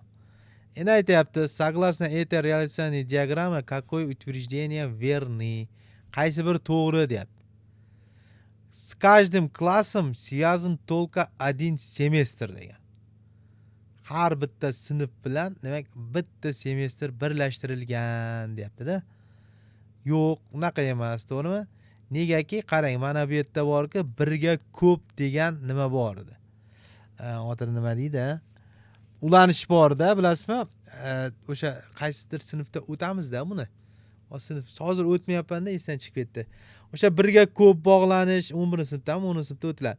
Birga ko'p bog'lanish, ko'pga bir bog'lanish, birga bir bog'lanish, ko'pga ko'p bog'lanish bor. Demak, birga ko'p bog'lanish degan nima degani? Masalan, professors degan professors ID dagi bitta ID ni klassda hammasiga qo'yib chiqish, bir necha marta ishlatishi mumkin. Jani, bu yerda ham xuddi shunday. Demak, klassda, bitta klassda semestrda bir necha marta ishlatish mumkin. Demak, bu qazni alohida bitta emas. Masalan, bitta sinfda bir nechta semestrga ulasa bo'ladi deganda, mana. Bitta bu yoqda ko'pmi? Demak, bo'ldi. Bitta klassda bir nechta sinfga semestrga ulash mumkin degan. Bu demak birga ko'p bog'langan. Semestr bilan klass esa ko'pga bir bog'langan. Endi за каждым учащим закреплено несколько основных опекунов deyapti. Bir nechtagina opekun degani bu nima edi? Ana qarab turgich bor-ku, otini javobgar deymizmi? Shunaqa odam deyapti. Ya'ni ana shuni aytayapti. Opekun bitta deyapti. Bitta nimaga bir nechta opekun o'rnatilgan bo'lishi mumkin deyapti. Buni qarang. Каждым учащим studentga deyapti. Opekunu qayerda? Mana attendance. Bittasi deyapti, bitta bir nechtaga nima qilingan deyapti-da, mana studentga. Bitta studentga bir nechta opekun o'rnatilgan deyapti. Bu demak, za каждым deyapti. Ham bitta qatnashchiga deyapti-da bu. Mana shunisi nima noto'g'ri. To'g'ri, masalan, mana bu yerda ham bir nechta opekun o'rnatilgan, mana birga ko'p nima qilyapti? Ya'ni bitta studentda bir nechta opekunga o'rnatish mumkin. Qo'yish mumkin. Masalan, bitta student ham opekun degan, masalan, sinf rahbari, o'qituvchisi deylik. Masalan, matematikaga ham qo'yish mumkin mana bu student ID'sini. Keyin masalan, tarix o'qituvchisiga ham, boshqa o'qituvchiga ham biriktirish mumkin. Lekin hammasiga shart emas. За каждым учащим hammaga bir nechta. Bir xil studentlar bittagina fanga borishi mumkin. Ya'ni mana shu narsa noto'g'ri tushib qolgan bu yerga. Mana bu yerda за каждым студентом закреплено только один semestr deyapti. Yo'q. Bu yerda ham mana student bilan bu mana birga ko'p bog'langan. Bitta student bir nechta semestrlarga qo'yilishi mumkin. И bu yerda каждый professor отвечает за несколько занятий deyapti. Так, mana professor, mana bu klass занятия mana bir nechtaga bog'lanishi mumkin. Mana shu to'g'ri tushyapti, ko'rdingizmi? Bitta professor bir nechta fanga boryapti. Mana birga ko'p, ya'ni bitta professorimiz mana ko'p fanlarga qo'yishi mumkin. Mana shunaqa savol bor. Bu ham tushish ehtimoli bor. Nima qilasiz? Mana buni ko'rib qolasiz. Metadata mana.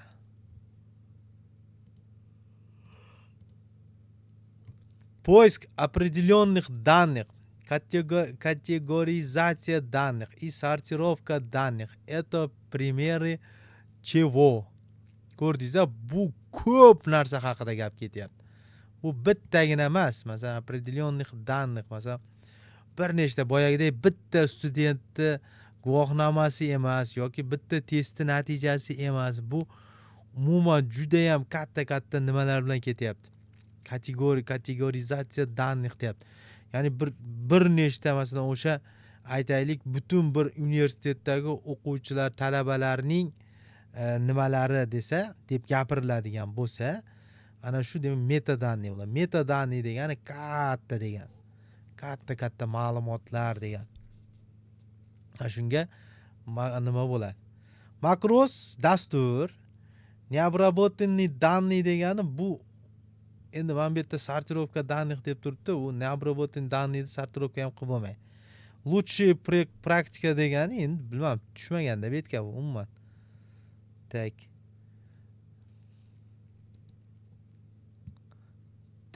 Keyingi nimamiz?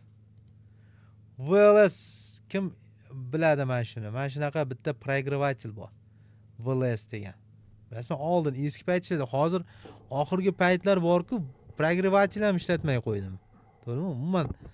Umuman endi kompyuterda o'zida bir video ko'rmay qo'ydik-da hozir. Faqatgina shu через internet yo YouTube'da yo nimalardir ko'ramiz. O'zida ko'ramiz. Shu проигрывательlar ham ishlar. Oldin rasoka eshitdimanda, har xil nima bor edi, to'g'rimi? Kodek degan bor edi. Shunaqa playerlar bor. Shular o'rnatib yurardik. Videoni ochmayapti, unisi ochmayapti degan. Demak, shunaqa VLS degan bor. Bu sariq bo'lardi. Kim eslasa, bu ko'p ishlatilgan bu ham. Ko'rinishida sariq bo'lardi. Sariq uchburchak narsa bo'lardi. Gaylar ko'chaga qo'yib qo'yadi-ku, ko'chani bunday to'sish uchun. Ana shunga o'xshagan, faqat sarig'i shuni. Shunaqa nima dedi? Logotipida shunaqa sariq anov bor. Uchburchak. Ana shu deyapti, shu haqidagi shuni преимущество, ya'ni yutuq tomoni o'rnatib qo'ysak, PowerPointga nima qila oladi deyapti-da, shu qanaqa ustunlik beradi PowerPointga shu. Media Player поддерживает видео-аудио формат, который не поддерживает PowerPoint. Ko'proqda mana shu narsa to'g'ri keladi. Ya'ni VLS PowerPointdan ko'ra ko'proq narsani o'qiy oladi. VLS juda ham zo'r nima edi, oldin bor-ku, ko'p ishlatardim men buni. Ko'p formatlarda, DVD formatda ham hammasini ko'p formatda o'qirdi-da bu. Keyin ashula qo'ysangiz, ashula ham alohida o'zi bo'lib turar, MP3larni ham, MP3 yana bir nimalarni ham o'qirdi-da. O'shaning uchun nima? Shularni o'qilamiz. Demak, umuman сохранять вашу презентацию fayli menja razmeri bu umuman to'g'ri kelmaydi. VLS da saqlasang kamroq bo'ladi deyapti. U to'g'ri kelmaydi. Bitta narsasi bor, VLS dan shu yerda aytib ketay, VLS da bitta narsasi bor. Uchi siz PowerPointda saqlaysiz-ku, PowerPoint saqlasangiz, shuni VLS da o'qitsa bo'ladi-da. Ya'ni PowerPointda emas, shu VLS da ham o'qib ketaveradi shuni. Qandaydir bir nimani qo'shib qo'yarmidek, короче, video qilib o'qitadi-da, video qilib saqlasa, shu VLS orqali, keyin VLS orqali o'qitsa bo'ladi, video qilib. Boya prezentatsiya. Bir ishlatganmiz biz shuni bor-ku. Tak, skaniruет degani to'g'ri kelmaydi. Rezervniy kopiya сохраненный faylni. Umuman VLSmi bo'ldi, VLS проигрыватель bu. Tushunarlimi? Bu hech qanaqa boyagidek anov emas, bu faqatgina проигрыватель, ya'ni videoni, audioni qo'yib beradigan dastur. Так, yes no ekan bu ham. Так, mana определите точность каждого из следующих утверждений, выбрав да или нет. Mana demak, изменение расширения экрана влияет на всех пользователей, которые входят в компьютере, deyapti. Так, изменение расширения экрана влияет на всех пользователей. Ya'ni qarang, расширение ekranni o'zgartirsangiz, masalan, admindan turib o'zgartirib qo'ysangizda, siz o'sha kompyuterda aytaylik ikkita pользователь yoki 3 ta pользователь bor edi. Siz расширениясini, ekranni расширенияsi degani bu masalan 1090 ga, ya aytaylik hozir 1090 emas, bir 2000 bo'lsa kerak.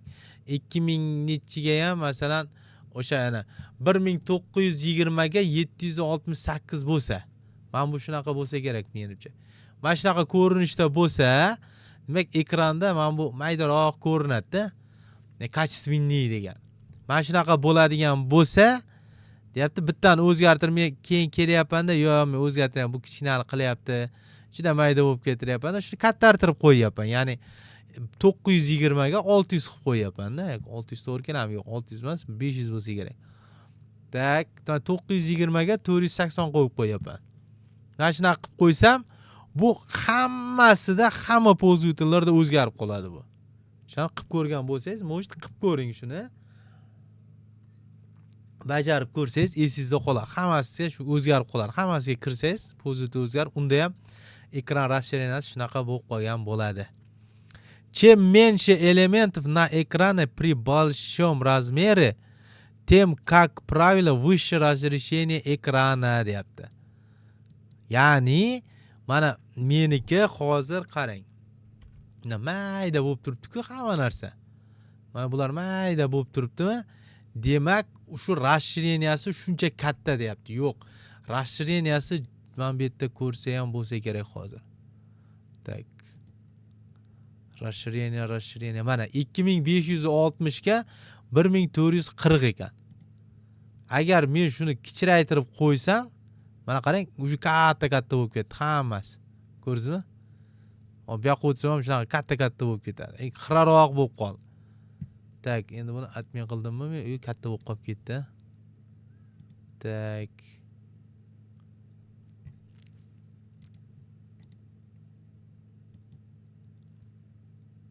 Kecha menga mana shu savol tushdi, ustozlar, men ko'rsatib aytib ketay.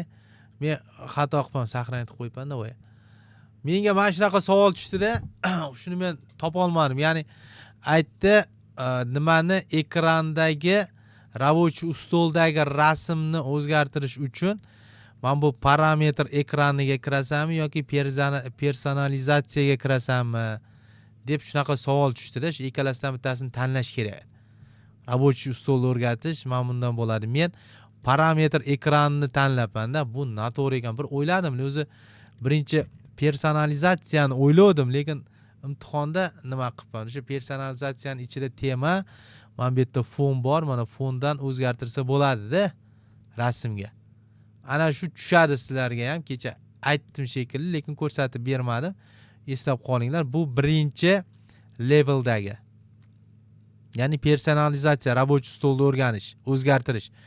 Расширениясini o'zgartirish esa u demak parametrda bo'ladi. Mana parametri u yerda sal boshqacha bo'ladi. Windows 7nikida boshqacharoq edi, по-моему, bor-ku. Lekin shu parametr degan so'z bor u yerda ham. Parametr personalizatsiya demak рабочий stolni dizaynni o'zgartiradi. Parametri boya kattaligi, kichkinaligi, ana nuqtalarning soni, shunaqa narsalarni o'zgartiradi. Tak, demak mana shu. Agar razmeri qancha katta bo'lsa, shani masalan, menshi elementini ekrani katta razmerda bo'lsa, bu расширение shuncha kichkina degani. Bu yerda выше deyapti-da, выше emas. Shuncha kichkina, расширение shuncha kichkina qilib qo'ygan bo'lasiz.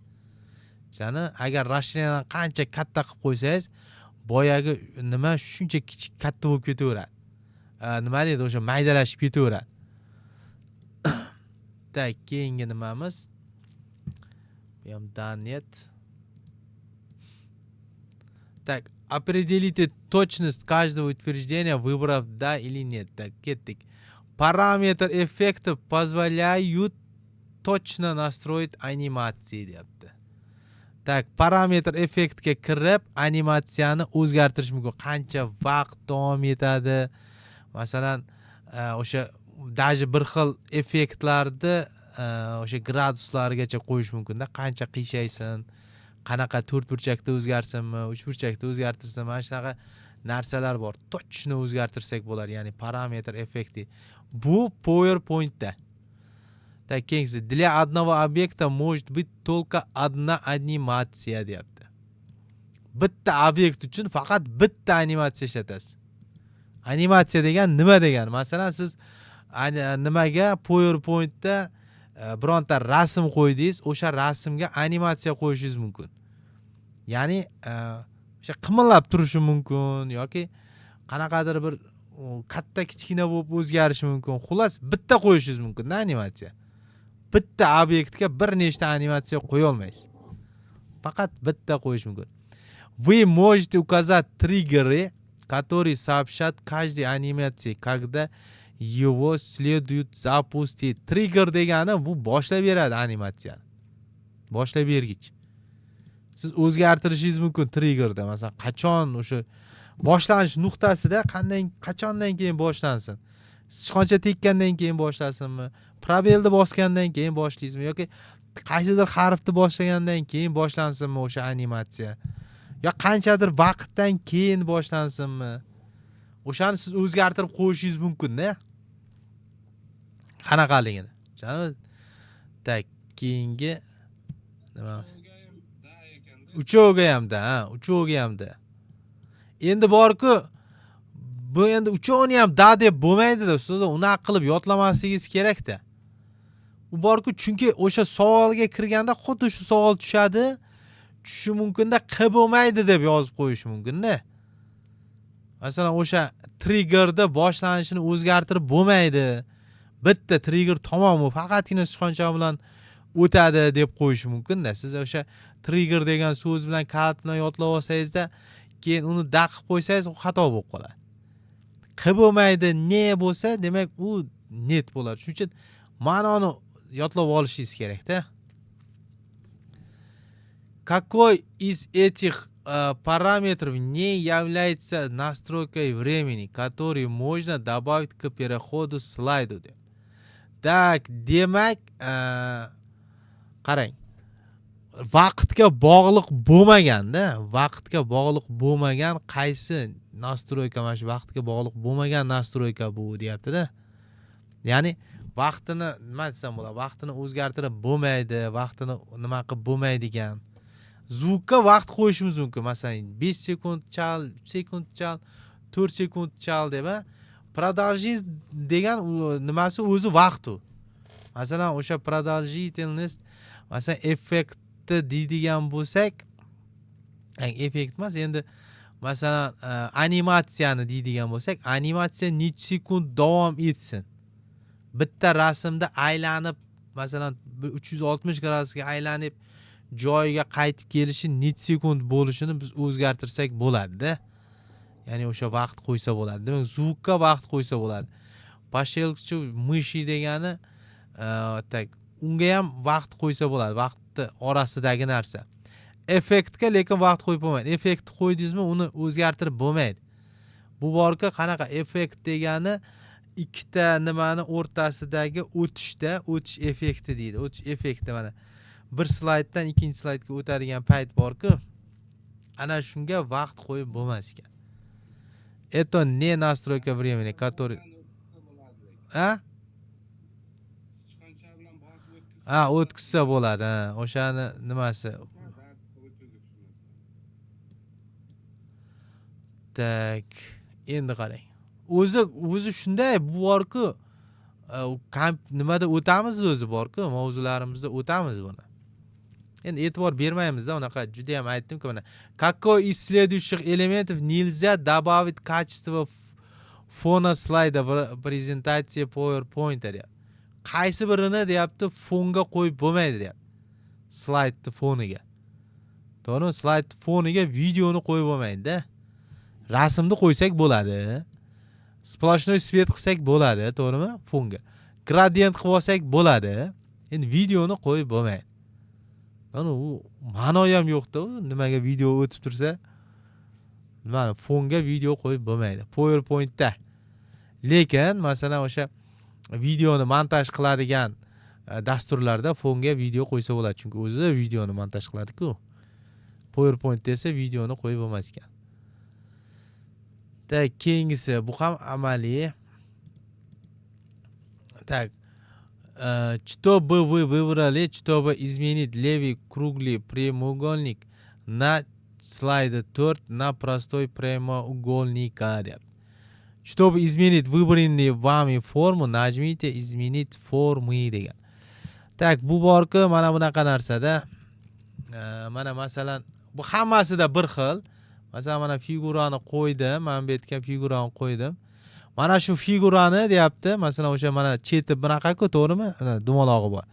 Mana shunaqa to'rtburchakni men to'ppa-to'g'ri to'rtburchak qilmoqchi bo'lyapman-da. Avvalni to'rtburchagida shuni to'g'ri to'rtburchak qilsam qanday qilaman desak, izmenit figuri degan bor mana. Izmenit figuridan tanlab, men boshqa figurani tanlasam, men sersa qilib qo'ydim. Ko'rsa, xuddi shu narsani so'rayapti. Qayerdan bosasan debdi. Sizda boyaga aytgandek bu savolda ham xuddi mana shu rasm turadi va izmenit figura degan mana to'rtburchakka olib qo'yilgan bo'ladi. Shuni bitta bosib qo'yasiz, bo'ldi. Bu juda ham sodda bu. Izmenit formi deb qo'yibdi. Endi bu boyaga aytganimdek Google tarjima qilgan, ustozlar to'g'ridan to'g'ri tarjima qilgan. Masalan, o'sha forma degan so'z bo'lganligi uchun formi deb qo'ygan. Demak, odatda nima desa figuri bo'lib turadi. Keyingi nimamiz?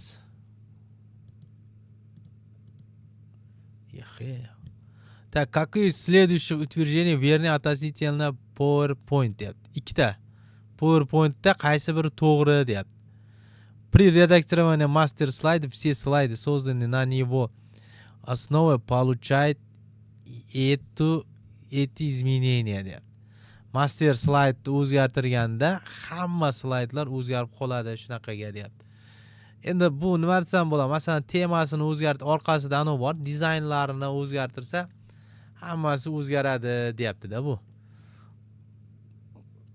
Buni ham menimcha sal master slayd degan narsani sal boshqacha tarjima qilib qo'ydi shekilli. При выборе макета слайда контейнеры заполнителей будет отображаться в виду пунктирных линий, а содержимое можно будет добавить позже deyapti. Так, maket slaydlarda, maket slayd degani bor-ku.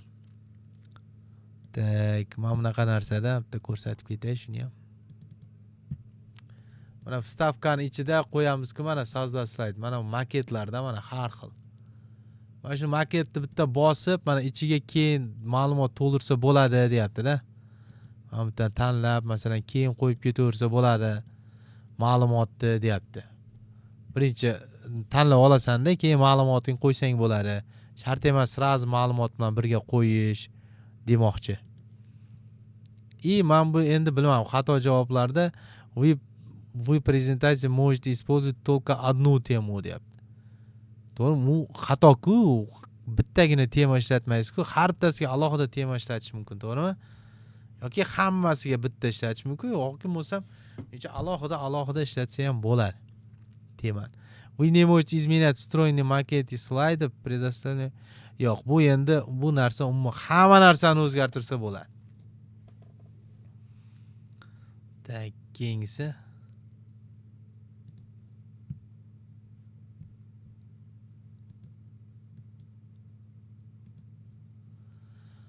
Qarang, какой метод можно использовать, чтобы поменять местами слайда 2-3 в презентации?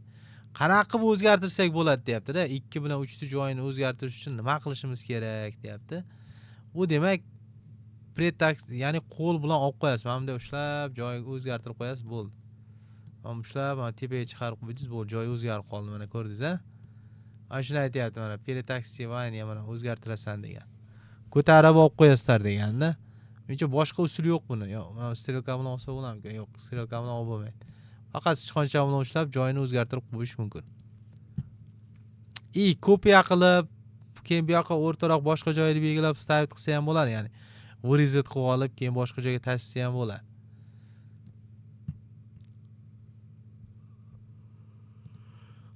Так, endi bu yerda aytyapti, если вы установите для своей презентации режим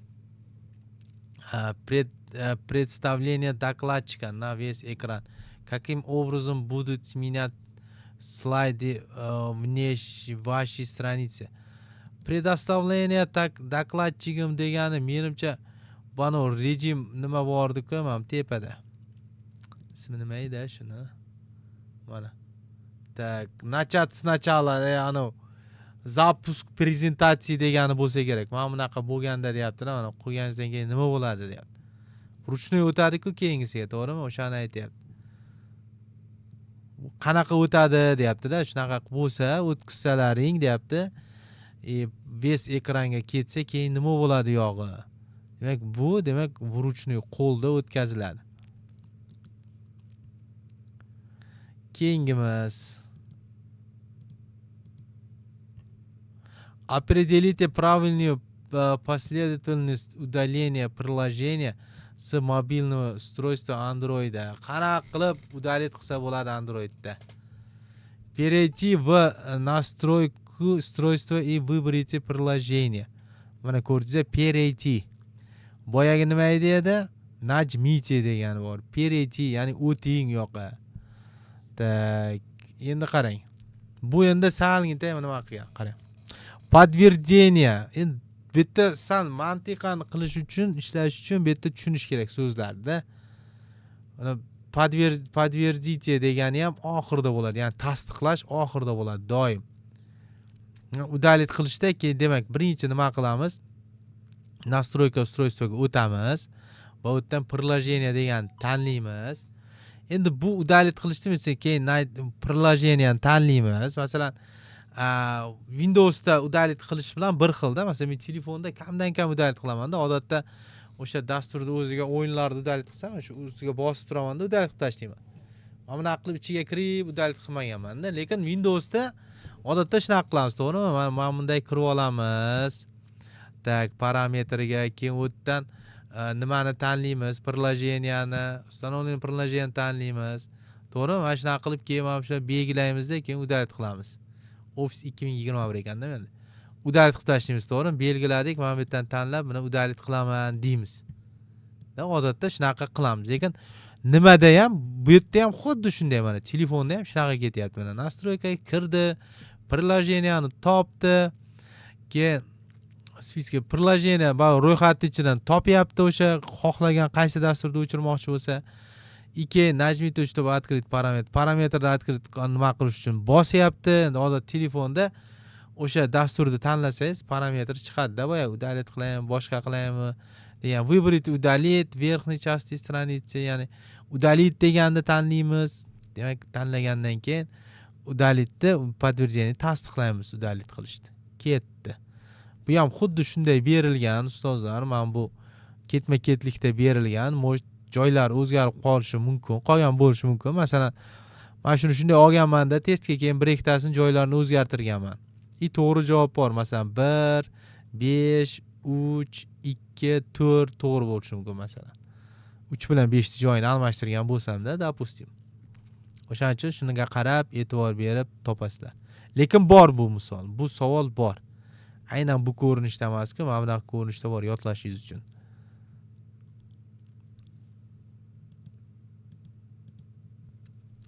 Как восстановить приложение удаленного с вашего устройства deyapti. Qanaqa qilib восстановить qilishingiz mumkin? Siz dasturingiz nima qilgan? O'chirib ketgan. To'g'rimi? O'chib ketgan. Tak, korzinkadan qayta tiklash bo'lmaydi. Удалить qilinganlar korzinkaga tushmaydi. U yerdan hech qanaqa qayta nima qilmaydi. Купить его еще раз в магазине приложения. U купить bu ham to'g'ri emas, chunki hamma dasturlar ham pullik emas. Odatda ko'p dasturlar tekin bo'ladi. Выбрать отменить в меню настройка приложения. Bu narsa yo'q. Отменить degan narsa yo'q. Ya'ni удалить qilingan dasturda отменить qilish hech qayerda yo'q. Faqatgina menimcha удалить qilingan nimani tak удалить qilingan faylda qayta отменить qilish по-моему mumkin edi. Ha, to'g'rimi? Bironta papkadan nima qilsangiz, отменить удаление degan bor. Men oxir paytlar ko'rmay qo'ydim. Oldinlar bo'lardi shunaqa. Biron narsani удалить qilaversangiz, shuni отменить qilsangiz, qaytib tiklab beradi. Bu ham shu menimcha korzinkaga tushsa-yu, agar taktugi bilan удалить qilgan bo'lsangiz, topa olmassiz ham. Xullas, buni App Store'dan qayta yuklab olish kerak. Shani App Store degani Apple'diki, может shu yerda Google Play'dan qayta yuklab ol deyishi mumkin yoki bo'lmasam Microsoft'niki nima edi? Microsoft'ni bir nimasini yozib qo'yish mumkin. O'shdan qayta App Store Microsoft'niki o'yincha. Ana shu yerdan nima qilib ol deyishi mumkin. Tak, endi keyingi savolimiz. Какие следующих приложений лучше всего подходит для редактирования растерной графики? Endi hamma biladi, endi bu savol tushib qolsa, omadingiz 20 ball bor deganda, bir 20-30 ball точно bor degani. To'g'rimi? Hamma biladi endi. Photoshopda bu. Rasterning grafika, bu grafikami, Photoshop bormi? Demak, Photoshopda belgilayverish kerak. Qolganlar hammasi matnga doir. Ko'rdingiz-a, bu hech qachon bor-ku, aniq qilmaydi. Agar mabodo mana shu yerga Corel Draw ham deb yozib qo'yishi mumkin edi. Corel Draw bilasiz, vektor grafika bilan ishlaydi. Vektorli grafika bilan. Adobe Photoshop esa rasterli grafika bilan ishlaydi. Ana shundan ham cha qiyinlashtiraman desa-da, bu yerda uni qiyinlashtirish nimasi yo'q. Ular iloji boricha ko'pchilik odam topshirib o'tsa yaxshimi? Oddiy savollar. Tak. Keyingi nimamiz? Demak, bu ham tanlash kerak, ya'ni o'zini egasiga olib borib qo'yish kerak. Bu savol ham bor. Mana masalan, bu yerda mana beshalasi turadi, shuni oldiga olib kelish kerak. Ya'ni Microsoft создавайте видео из записанных презентаций degan. Prezentatsiya so'zi bormi? Microsoft. Bu yerda faqatgina chalg'itish mumkin, создать video degan so'z chalg'itish mumkin. Lekin PowerPoint'ni boyagiday video qilib saqlash ham mumkin. Slaydni. Mana bu yerda tak eksportmidi? Tak qarang. Сохранить как deb mana shu yerdan nima qilsa bo'ladi. Ya'ni video qilib saqlasangiz bo'ladi-da, bu video bo'ladi. Ya'ni kirganingizda video qilib ko'ra olasiz. Keyingisi выполнять математические вычисления. To'g'ri, matematik formulalarni Excel qiladi faqat. Baza данных access. Sistema управления базами данных degani bu demak access. Tak, poisk degani bo'ldi-da, Google-da, bu Google Chrome tarjima qilib nima qilib qo'ygan o'zi. Tarjimasi boshqacha bo'lib turishi kerak bu Google Chrome. Так, keyin использует для создания заметок, сбора изображения и вырезок на экраны. Microsoft OneNote shu ishlarni qilar ekan. Men lekin ishlatmaganman. Eng qolgani shu deb qo'yib qo'ysangiz bo'ladi-da. Qarang, men qolgani qarang, hammasi ishlatib yurgan narsamiz. Bu ham sodda savol bo'ladi. Keyin yana bitta narsasi bor, ustozlar, qaranglar. Savolda aytaylik, bitta to'g'ri javobni tanlaydigan bor. Unga masalan 10 ball beradi. Mana bunday 5 ta to'g'ri javobni joy-joyiga olib kelish, men bunga masalan 30 ball berishi mumkin. O'sha haqida ma'lumot topolmadim to'g'risi. Endi nechtasini ishlash kerak, qaysi savolga necha balldan beradi, qaysi tipdagi savollarga qanaqa ball beradi, lekin bir xil ball bermaydi, aniq. Sodda savollarga kamroq beradi. U yoqda mana bunaqa nima qilinganda, hozir bizda ham bor-ku, nima deydi, qo'llash, bilish, keyin muhokama, nima deydi, o'sha muhokamamidi? O'shanaqa bor, mantiqiy nimasi. Ana shunaqalarga bo'linganda, ya'ni har xil savollarga har xil nima beradi. Ball. Так. Да, расположите по порядке шаги загрузки изображения из интернета. Qarang. Mana shu joyi nima borda? Вставка его в документ Excel. Demak, internetdan загрузка qilib olish, mana shu so'zi bor. ana shunga e'tibor berishingiz kerak. Chunki bu hozir tayyor kompyuterda xotirasidagi rasmni qo'ymayapti Excelga. U birinchi internetdan olib olish kerak uni. Zagruska qilib olib, keyin Excelga qo'yishni qadamlarini so'rayapti. Tushundingizmi? Bu demak, mana bu agar borku, agar mana shunga e'tibor bermasangiz, to'g'risi men buni birinchi ishlayotganimda xato qilganda, keyin topdimda, mana bu so'z ham borku debdi, mana загрузить изображение. Da mana shu загрузка изображение demak birinchi saqlab olish kerak. Men buni oxirga qo'yib qo'yganman-da, сохранить deb. Oxirlarda tushadi deb. Birinchi demak ma'lumot rasmni saqlab olishimiz kerak qayergadir. Поместить kursor va Excelni olib, men buna kursor bo'lsa, shuni olib bosishimiz kerak ikki marta, ochishimiz kerak Excelni. Keyin вставить изображение на вкладке вставка. Вставкаdan вставить изображениeni qo'yishimiz kerak. Перейти к сохраненному изображениям, ya'ni saqlangan rasmni topishimiz kerak. Ustiga ikki marta bosib qo'ysak, shu bilan bo'ldi. Так.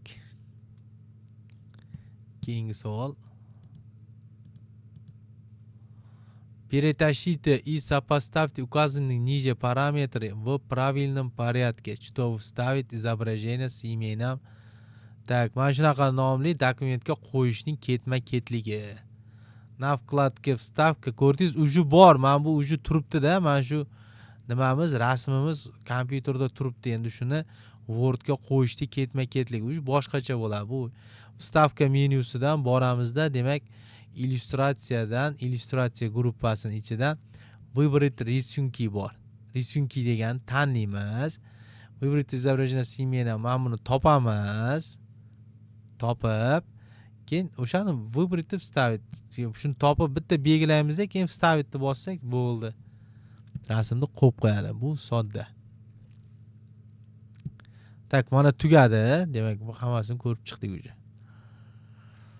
Bu demak birinchisi nazariy, ustozlar, nazariy savol. Geometrix'ni o'zini bazasida boyaga aytganimdek 300 tacha savol bor. 300 taga yaqin. Takrorlanishlar ham bor, lekin mana bu mana buni o'zida 6 ta turibdi mana. 6 ta etap. Mana bu ikkalasi nazariysi ko'p, bu yoqda lekin amaliy ko'p ekan. Juda ham amaliy ko'p ekan. Endi amaliy sekin-sekin bajarib ko'raveramiz. Mana bu demak mana ochilib, yarim ishlanganlar qolgan, shularni sekin ko'ramiz darslarda. Endi savollarga keladigan bo'lsak, ba'zida hozir mana birinchi test polni savoli bor. Demak, buni mana bunday qilib kiritib qo'yganman. Уже tugab qopti, vaqt tugabdi. Tak. Mana test ishlash qilsak. Mana key application 1 deb qo'yganman. Hozir ikkinchisini ham ochib qo'yaman. U ham kiritib bo'lingan. Key application 1, 2 demak o'sha birinchi test. Ichida 30 tadan test bor. Test savollarini ko'rish qilsangiz ham hozir shunaqa qilyapman, 30 tadan ko'p qilmoqchi emasman-da. Faqat bitta birinchisida 33 ta bo'lib qoldi. 33 ta bo'lib qoldi. Tak, endi o'shaning ichidan 30 tasini yechishingiz mumkin-da. 3-4 marta yechsangiz, o'sha takrorlanib keladi. 3 tasi doim tushmay qoladi. Shunisi muammo. O'shaning uchun keyingilarda harakat qilyapman, o'sha 30 tagacha qilishdi. Testda bir kirganingizda hamma test ko'rinadi-da. Masalan, men buning ichida aytaylik testlarni ko'rish mana fullda общий qo'yib ketyapman. Buning ichida общий turadi mana. 75 ta savol kiritib qo'yibman o'sha. O'sha keyin nima bo'yicha deylik. Tak, qarang. Endi mana bu sizga qanaqa bo'ladi? Sizni nima o'rganishingizga eng oson yo'l qanday? Mana bunga kirasiz. Testni boshlash qilasiz. Testni boshlash ketdi mana. 1 soat vaqtingiz ketdi. Yechasiz. Mana bunda bitta ko'rdingiz mana. Birinchisida chek qilingda ko'rib keting. Ha, to'g'ri ekan. To'g'rimi? Bir qarab oling. Ha, mana shunaqada, demak bu to'g'ri ekan. Keyingisida xarakteristika korporatsiya mana bu только чтение deyapti. Mana shu to'g'rimi deyapti. Ложь deylik masalan. Qaraysiz, ha, to'g'ri ekan. Shunaqa qilib 2-3 marta yechib oling. Tak, mana bu demak, qarang. Mana shunaqa ham qo'ydim. Buni endi bu amaliy. amaliy savol edi. Amaliy savol nimadan? Tak qarang. Защитить документ, ограничив его редактирование без изменения, только чтение. С помощью пароля Gmetrix degan. Mana shu ketma-ketlikda qilib berish kerak. Endi buni Gmetrixdan olmadim. Mana uni internetdan boshqa bitta istochnikdan oldim. Shuning uchun boya bizga kelmadi bu savol. Yoki uchinchisidan oldim. Men xuddi shundan uchinchisidan boshladim. Boya mana buning ichidan praktikada ichidan tushdi-yu. Shunaqa qilmoqchiman, bir ko'ringlar mana ketma-ketlik yozilgan, nima qilish kerakligini. Mana Wordda bajarib ko'ring deganman. Bu test emas, ustozlar. Bu qarang 0 qildimmi, demak bu yoqda javob yo'q. Ular xato, mana bu to'g'ri bo'ladi, aniq. Tak, demak mana shuni bajarib ko'rasiz. Mana inglizcha nomlari, inglizchani ham tashlab qo'yganman. Kimda mabodo anons inglizcha bo'ladigan bo'lsa, oti nima deydi? Ofis inglizcha bo'ladigan bo'lsa, keyin mana bu nimanisini o'z ruschasini ham tashlab qo'ydim. Mana shuni sekin ko'rib, fayl, защитить документ, ограничение, mana shular sekin qo'yib ko'rasiz, qilib ko'rasiz mana shuni. Chunki bu jarayon davom etadi. Endi lekin kecha birinchisida ham bor edi, shunaqa qilib qo'yib ko'rsatib berish. Ya'ni mana shu ishlarni bajarish imkoniyatini berardi Gmetrix ichida. Lekin testda, real testda bunaqa qila olmadik lekin menimcha. O'zi o'sha test haqida gapirayotganda ham bolalar aytuvdi. Siz bunaqa amaliy ish qilib bera olmaysiz. Odatda bizda o'sha test shaklida bo'ladi. Juda amaliyotlari ham boyada bitta knopkani bosib qo'yasiz. Boya ko'rsatdim-ku, mana uni qizil to'rtburchakni bosib qo'yasiz, bo'ldi. Lekin mana buni bajarib ko'ravering, bajarib qilib qo'yavering. Bu o'zimiz ishlatadigan ham bilib olsangiz, yaxshira buni qayta ishlatib, yodlab olsangiz, bilib olsangiz, shunaqa qilish mumkinligini ertaga bolalarga darsda o'rgatsangiz, bu ham zo'r narsa-da. Dokumentni защита qilishni umuman ishlatmaganman-da men, umuman ishlatmaganman. Lekin yaxshi narsa-da, dokumentni защита bolalarga o'rgatsangiz ham qiziqarli bo'ladi deb o'ylayman-da. Ketdi keyingisiga mana imya fayla может содержит do 255 ta simvolgacha deyapti. Tushunarlizmi? Bu xato bu. Imya qo'yaverasiz. Qancha xohlasangiz shuncha qo'yaverasiz nomini, faqatgina ma'lum bir dasturlar so'rab qoladi-da, 255 tadan oshib ketib qolibdi. Fayling nomi 32 tadan oshib ketib qolibdi deb qandaydir bir internetga yuklayotgandami, bir nimalar ko'chirayotganda mana shu katta nimalarni ko'chira olmaydi lekin. Nomi katta bo'lib ketsa. Lekin qo'yaverasiz. U hech qanaqa chegara yo'q. Faylning nomiga chegara yo'q. Va shunday mana bu nima narxidan ekan, mana ishlab ketaverasiz, ishladingiz, tugatasiz, belgilab. Birinchisida farqi yo'q. Chek qilib borsangiz ham bo'ladi. Chek qilib borsangiz ham bo'ladi. Tugatdingiz bir marta. Birinchisi ko'proq vaqt oladi. Tak, birinchisi sal ko'proq vaqt oladi. Keyin qayta ishlayvergandan keyin borku, bu unaqa ko'p vaqt olmay qo'yadi. Birinchisida sal ko'p vaqt oladi-da. Keyin yana qayta ishlaysiz, yana qayta ishlaysiz. 3-4 marta buni ishlaysiz, keyin yana 3-4 marta narxini ishlaysiz-da, keyin bunga o'tsangiz bo'ladi. Full. Mana bunga o'tsangiz, bu faqat borku, boyagi sizni birinchi testingizdagi 30 tadan ham, ikkinchi testdagi 30 tadan ham tushadi. Shunda yaxshi yodlaysiz-da. Tushunarlimi? Yodlash kerak bo'lsa, testni ishlash kerak bo'lsa, mana shunaqa qayta ishlamasangiz bo'lmaydi. Kecha men ko'rdim, ba'zida 1000 tadan oshiq odam уже ishlab bo'pti. Bu yaxshi ko'rsatkich. Endi ko'pchilik 0 bo'lib qolganda, masalan mana 3 ta bo'lib qolgan. Hozir o'sha natijalarni ham bitta ko'rsak bo'ladi menimcha. Shu bilan keyin dars tugatamiz. Tak. Adminkaga kirgandan keyin tak mana test deyman. 1094 ta bo'pti yechayotganlar. Yaxshi, lekin mana e'tibor bering, qarang, 0 ta 0 ta. 5 ta 5 ta, 4 ta 4 ta 30 tadan. Mana 30 tadan 30 ta ishlagan. Mana shu kim kirgan bo'lsa ham mana shu paytda 30 tani hammasini ko'rib chiqqan bu. Ko'rib ishlab chiqqan. Dajichi hozir qilibdi shuni. Dars davomida qilibdi kimdir. Mana 17 ta ishlagan, bu ham yaxshi. 0 ta ishlagan, bu 0 ta ishlaganlar borki, testga kirgan chiqib ketib qolgan. Kirganda ishlamagan. Keyin vaqt tugagandan keyin o'zi tugatib qo'yapti buni. E'tibor bersangiz 1 soat bular hammasi mana. 0 lekin 1 soat o'tirgan, chunki kirgan chiqib ketgan. Na qilmasi kerak. Raso ko'p 0. Bor, lekin mana oralarda bor. Ishlaganlar, demak ishlaganlar ham ko'p. Test ishlamasangiz, yodlamasangiz umuman iloji yo'q. Ustozlar, agar testni qayta ko'raversangiz, aytayapti mana shu dekabrning ichida garantiya mana shu testlarning ichidan tushadi. Endi yangi yilga borib IC3 degani yopilib ketmaydi. Faqat test baza o'zgarishi mumkin. Test baza o'zgarishi mumkin.